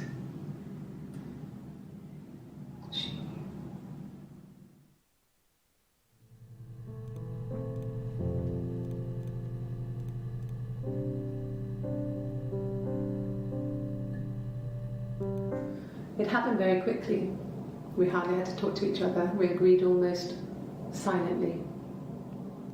The baby was what mattered. We'd help each other. We cleaned up. We bagged up the broken mirror, her clothes. They're gone. We took him down to the cellar. We knew we had an alibi, and we wanted the body to be found later. We wanted to have suspicion on us so we could then disprove it rather than have it linger. Better to keep the body in the house than risk being seen with it. The watch, that was my touch to make sure the alibi stuck.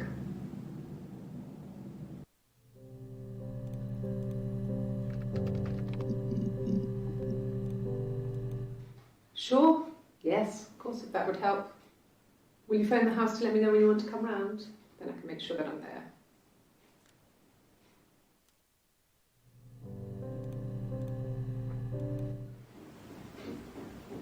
I wasn't in the house.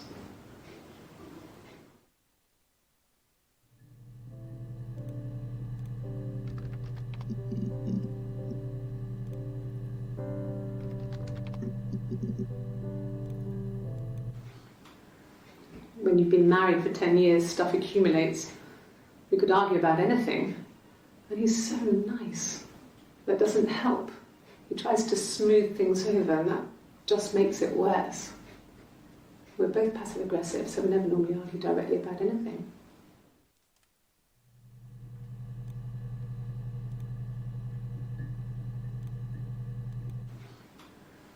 When you've been married for 10 years, stuff accumulates. We could argue about anything. And he's so nice. That doesn't help. He tries to smooth things over, and that just makes it worse. We're both passive aggressive, so we never normally argue directly about anything.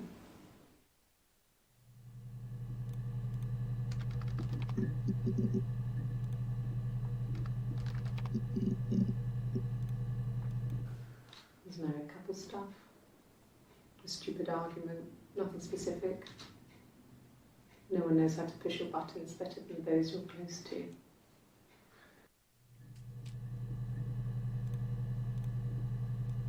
No. I mean, yes, we have arguments, but he never runs off. He always comes back. We make up. It's always that way.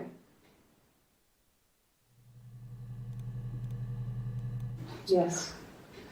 He left after the argument. It was about 8 o'clock.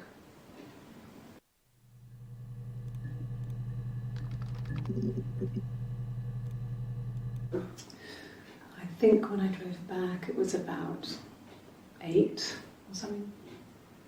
And I got back to the house about 3.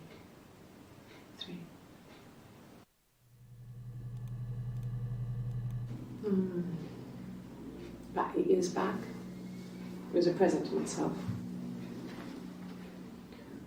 I shouldn't even be drinking coffee with the baby. It's been hard trying to give it up. I think they say you can have 1 cup.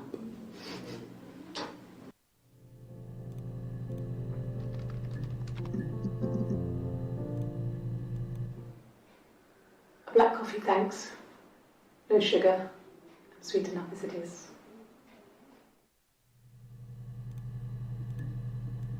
No. I've had enough coffee for today, thanks. Glass of water.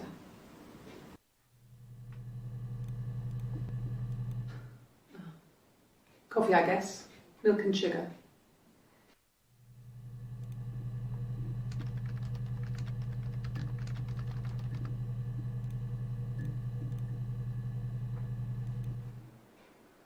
A black coffee, thanks. No sugar. Sweet enough as it is.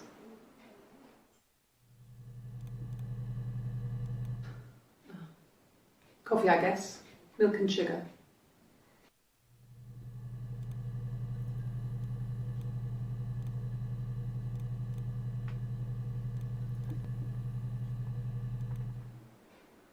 A black coffee, thanks. No sugar. Sweet enough as it is.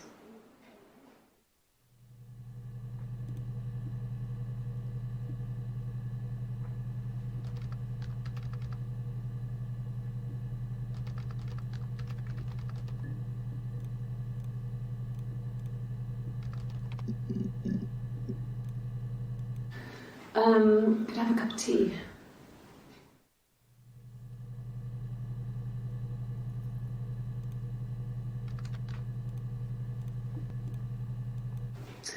A cup of tea would be good, thanks. Just 1 sugar.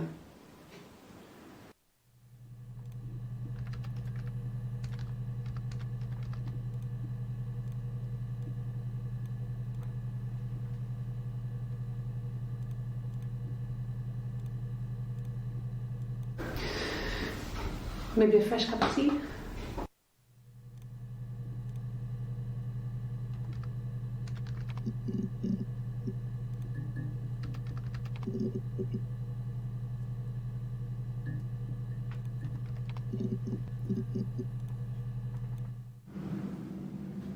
Mother wanted me to grow my hair long, but I kept cutting it myself. I wanted to look like my reflection. She always had short hair when she was little. Mother would hide the scissors, but I would find a way. Cut it with a bread knife, something like that. My reflection would always leave her house and go on adventures, but I never could. Mother taught me at home, and I had books and TV. Oh, TV was magical, but it was only on when it wanted to be, so I spent a lot of time reading books.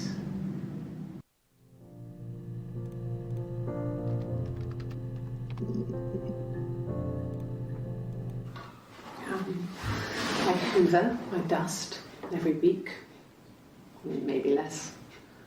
I once asked Eleanor how often I should dust, and she said, if people ask, tell them you do it once a week, but every few weeks is okay.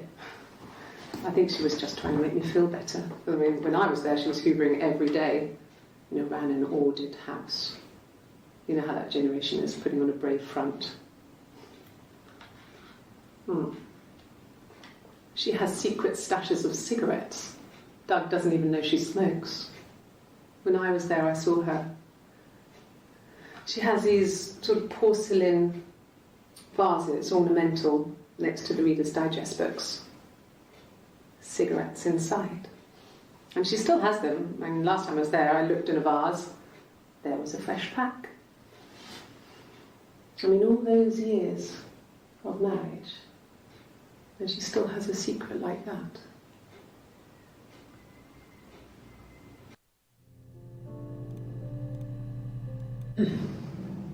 Yes. The first time we saw each other, it was strange. We both realised at the same moment, I think. We must have seen each other before, but there was this instant when we first realised it wasn't a reflection. The reflection was staring back. I think I was 5. It was my birthday. My reflection was wearing a party hat and waving. I knew what party hats were from books. And it suddenly occurred to me, today must be my birthday. I waved back, and we just spent ages waving at each other and copying each other's movements.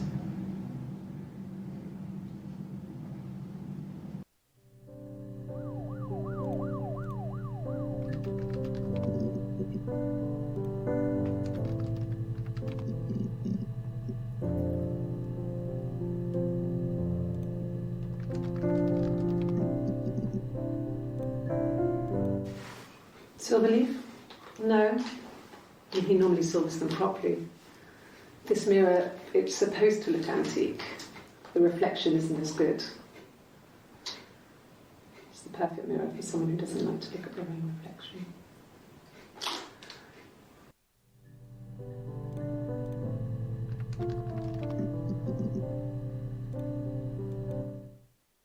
The mirror.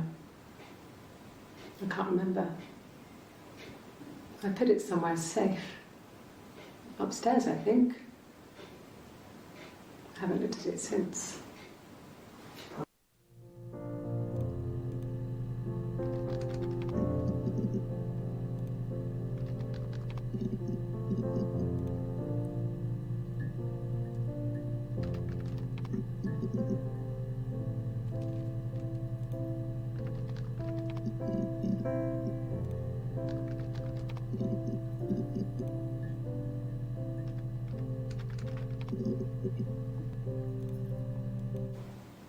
Okay.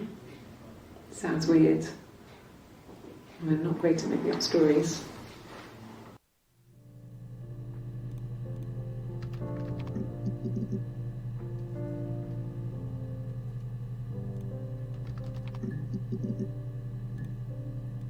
Yeah. I've been round to Doug and Eleanor's and they're very worried. I feel sorry for them.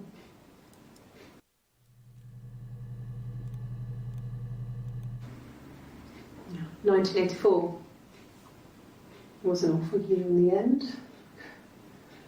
We were living at Doug and Eleanor's. I lost the baby at the end of spring and my parents died in the summer. It was a hot summer, a heat wave. So when they discovered the bodies, it was just awful. Because of the circumstances, them dying together like that, they brought in a lot of police. A forensic entomologist. I had to look that up. It was because of the heat. It's just awful.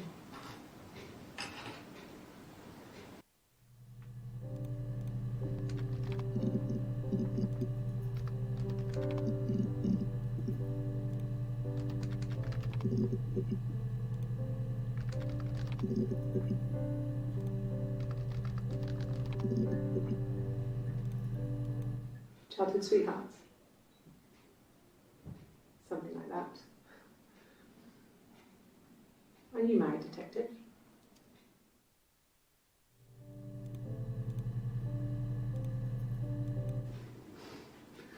Must think it's very cool that their dad is a police detective.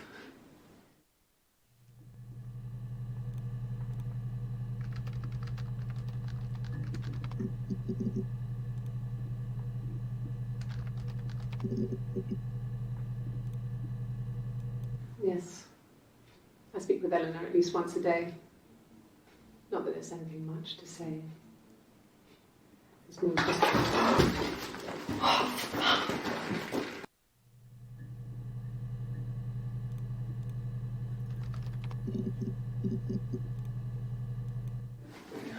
No, I'm okay. Fuck.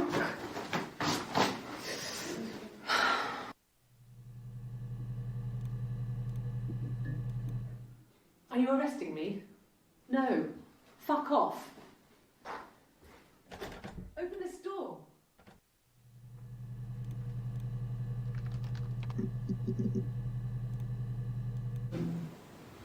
No, they were shut. Most of the windows are really hard to open anyway. They're stifling in summer. They were painted over by my dad.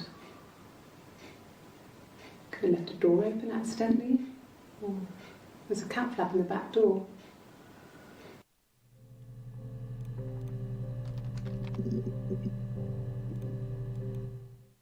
Yeah, I had to let myself in. The door locks if it swings too.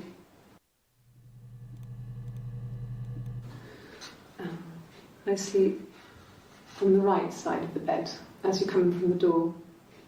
You can tell because I have two pillows and he just has one.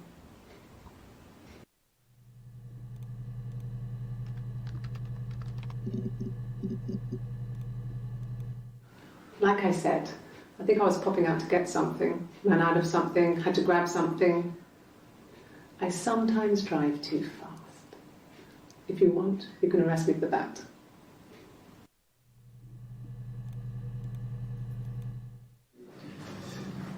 This is a nice of them. Is this where you take people when it's time to arrest them?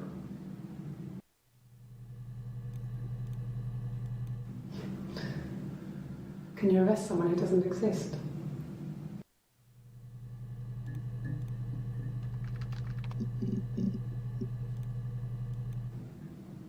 So I moved out. Got a small bed sit. Got my tattoo to mark the occasion. I was singing in a bar in the evenings, so I had some money, enough money to cover my rent. And I've been doing something similar ever since. I haven't put down any roots. I don't exist.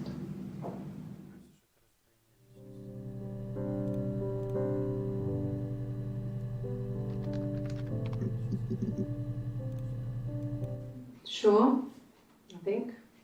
I do all the bills and paperwork and handle all the money stuff, so it should be easy for me to find. Do you want them dropped off to you?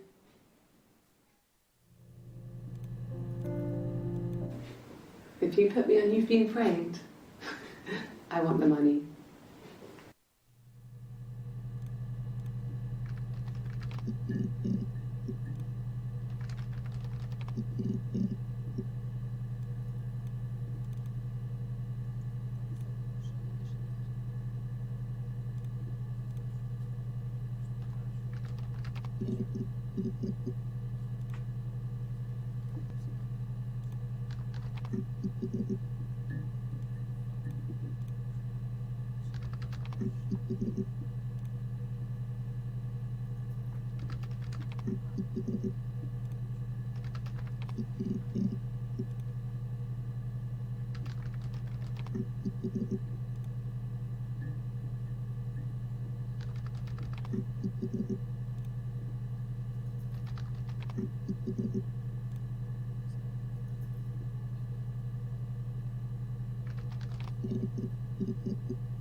I didn't. I slept in the car. I left about 9 that night. I wasn't there.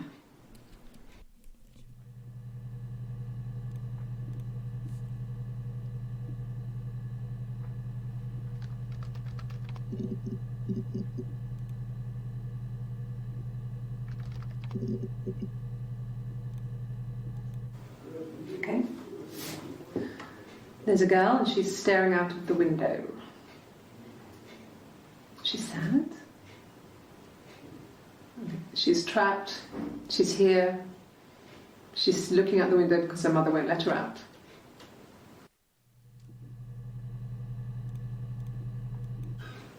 I would have been a good mother. I was young, but I would have been a good mother. She was a girl, by the way, the baby. We were going to call her Sarah. Simon wanted to call her Ava after his nana, but I didn't want her to have a symmetrical name.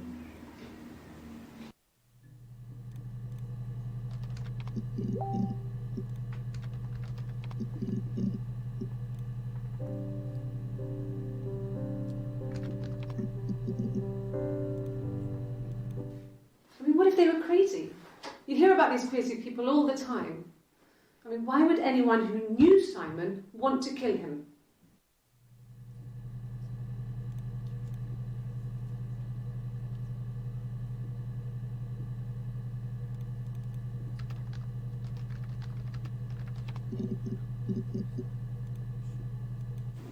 I wouldn't say that. It could be passionate. It's just, it was more than that. It wasn't just sex like I had been with the other boys.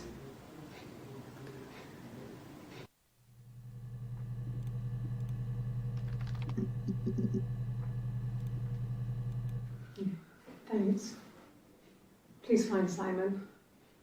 I love him so much.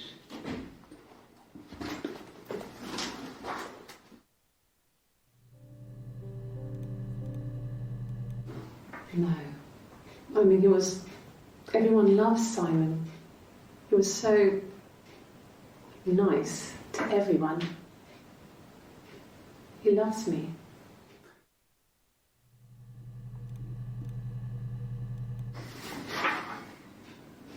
Cute. You must love them very much. What ages are they?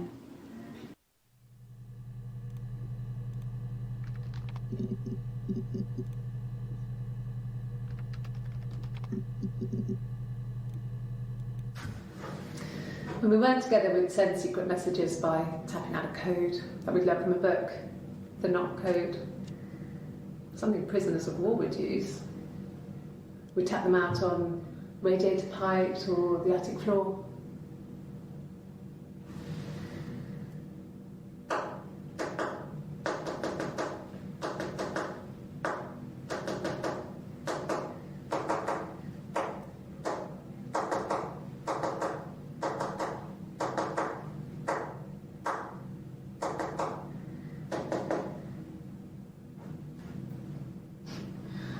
Dad thought we had mice, but they couldn't find any.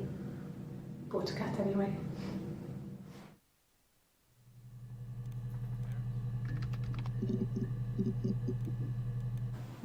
No cat.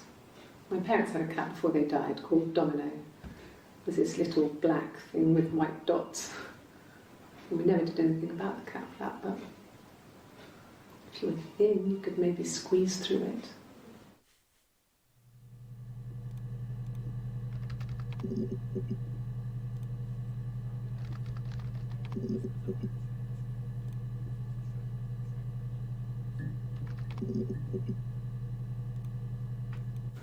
A wig?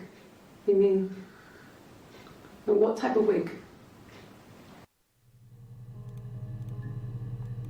No, I've never worn a wig. What kind of wig?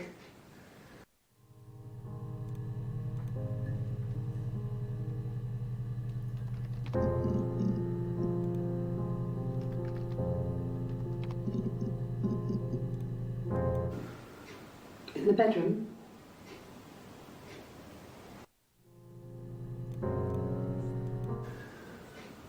be right.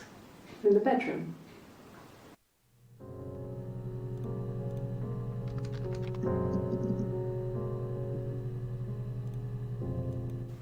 Hurt someone? Yes.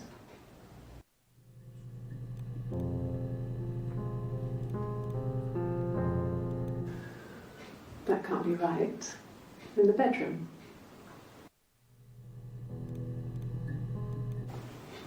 Simon's parents offered to put me up, but I didn't think it would be a good idea. It would be too sad. Not right now.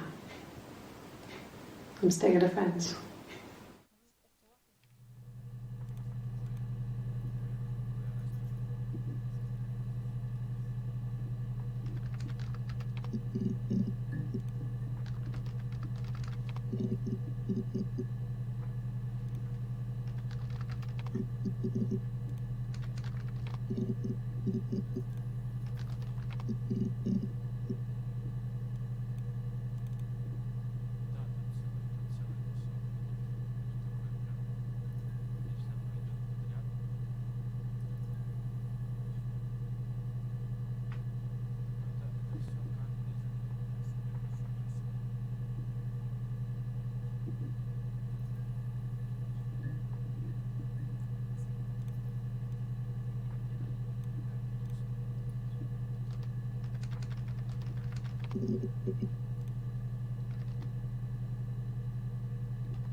Okay.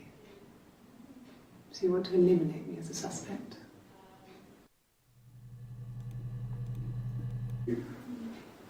That should eliminate me as a suspect. If I was in Glasgow, can't be in two places at once.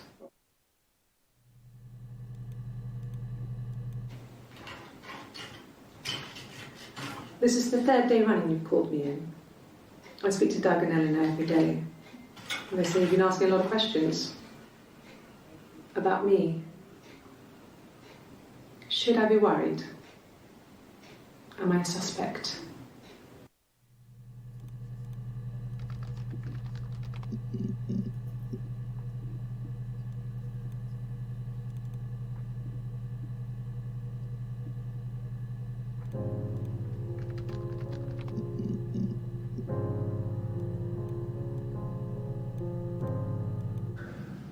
It's like I told you before, I drove.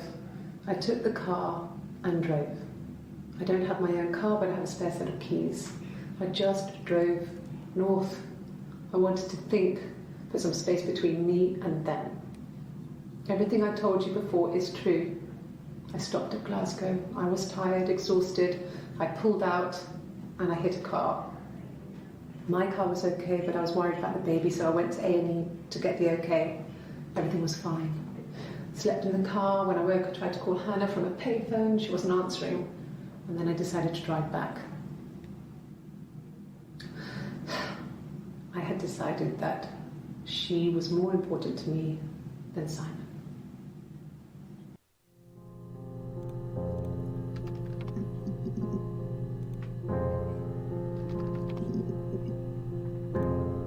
Yes. I always pull it shut and then lock the bigger lock with the key.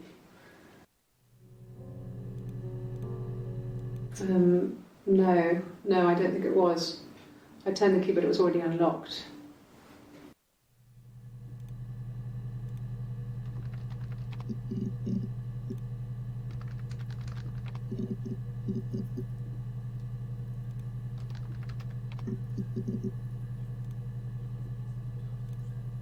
So I got in the car and I drove. I just kept driving north. Just kept going, just wanted to get as far away as I could. When I finally stopped, I was all the way up in Glasgow. I was so tired. I just had to sleep.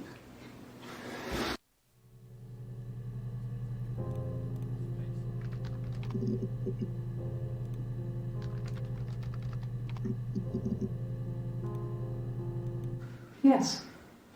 I got to Glasgow, I was exhausted, so I pulled over and slept in the car. I woke up because a rubbish truck went past. I got some petrol, bought a coffee and a pastry, tried calling someone from the payphone, and then headed back.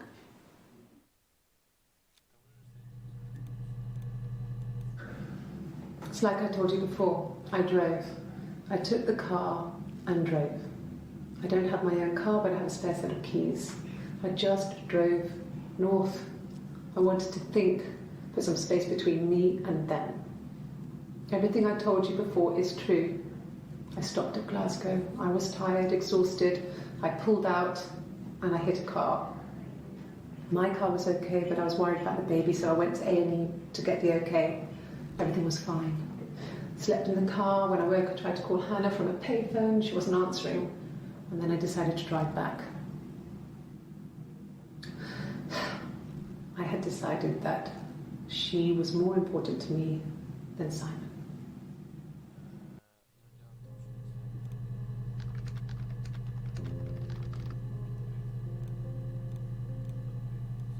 Yes. I got to Glasgow, I was exhausted, so I pulled over and slept in the car. I woke up because a rubbish truck went past.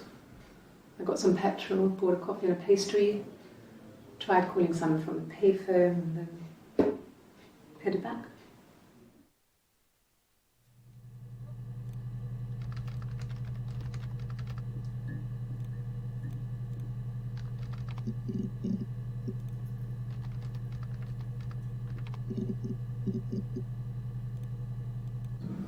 Yes, I'll take a lie detector test.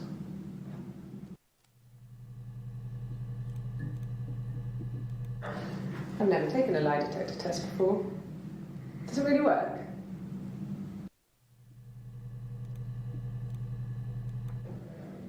My name. That was the only question I failed. Your lie detector works.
Are you sure? What would he be doing in Oxford if there was no conference? I remember calling him.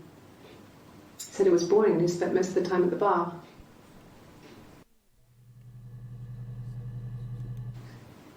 Are you sure? What would he be doing in Oxford if there was no conference? I remember calling him. He said it was boring and he spent most of the time at the bar.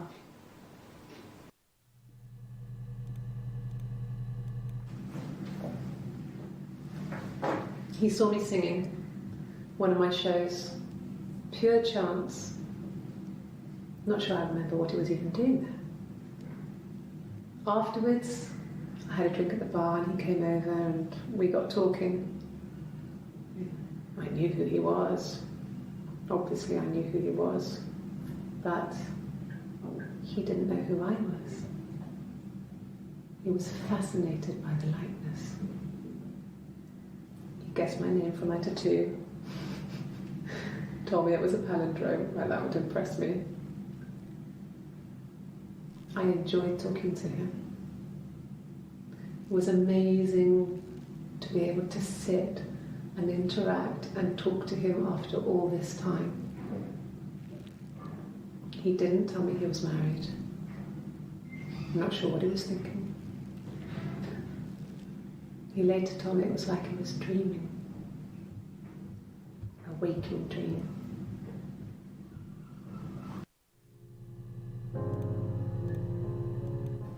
No. I told her it was one of my boyfriends, someone I had met in the bar. I think she was happy. But I could tell she was thinking, why couldn't it happen to her and Simon? They were the ones with the real life.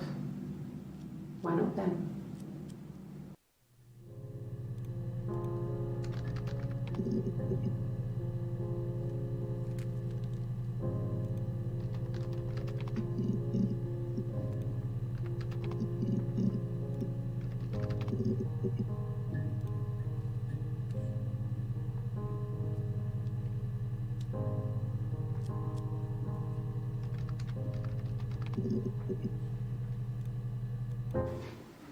Simon was very moral about that sort of thing. He wouldn't just walk out there and sleep with anyone. He wasn't that kind of guy. He took his marriage very seriously.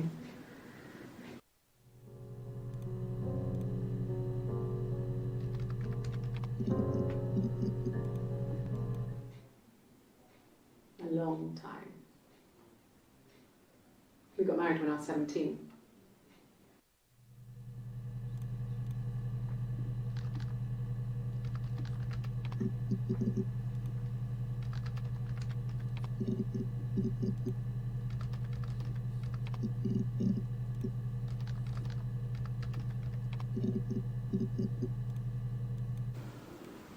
I did. Well, we met when we were 17, both working at the Glaziers.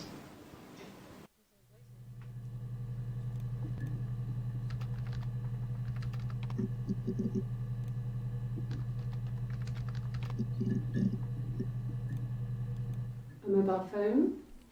Yeah. Well, they have one for the Glaziers, but it's only for work. I can't remember the number. Oh, it's in the kitchen. I saw it plugged into its charging cradle.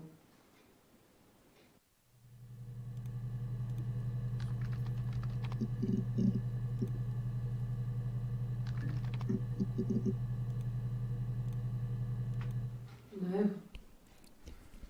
I'm not sure what Strange would be, but he hasn't been acting odd. He's been busy at work, but nothing too stressful.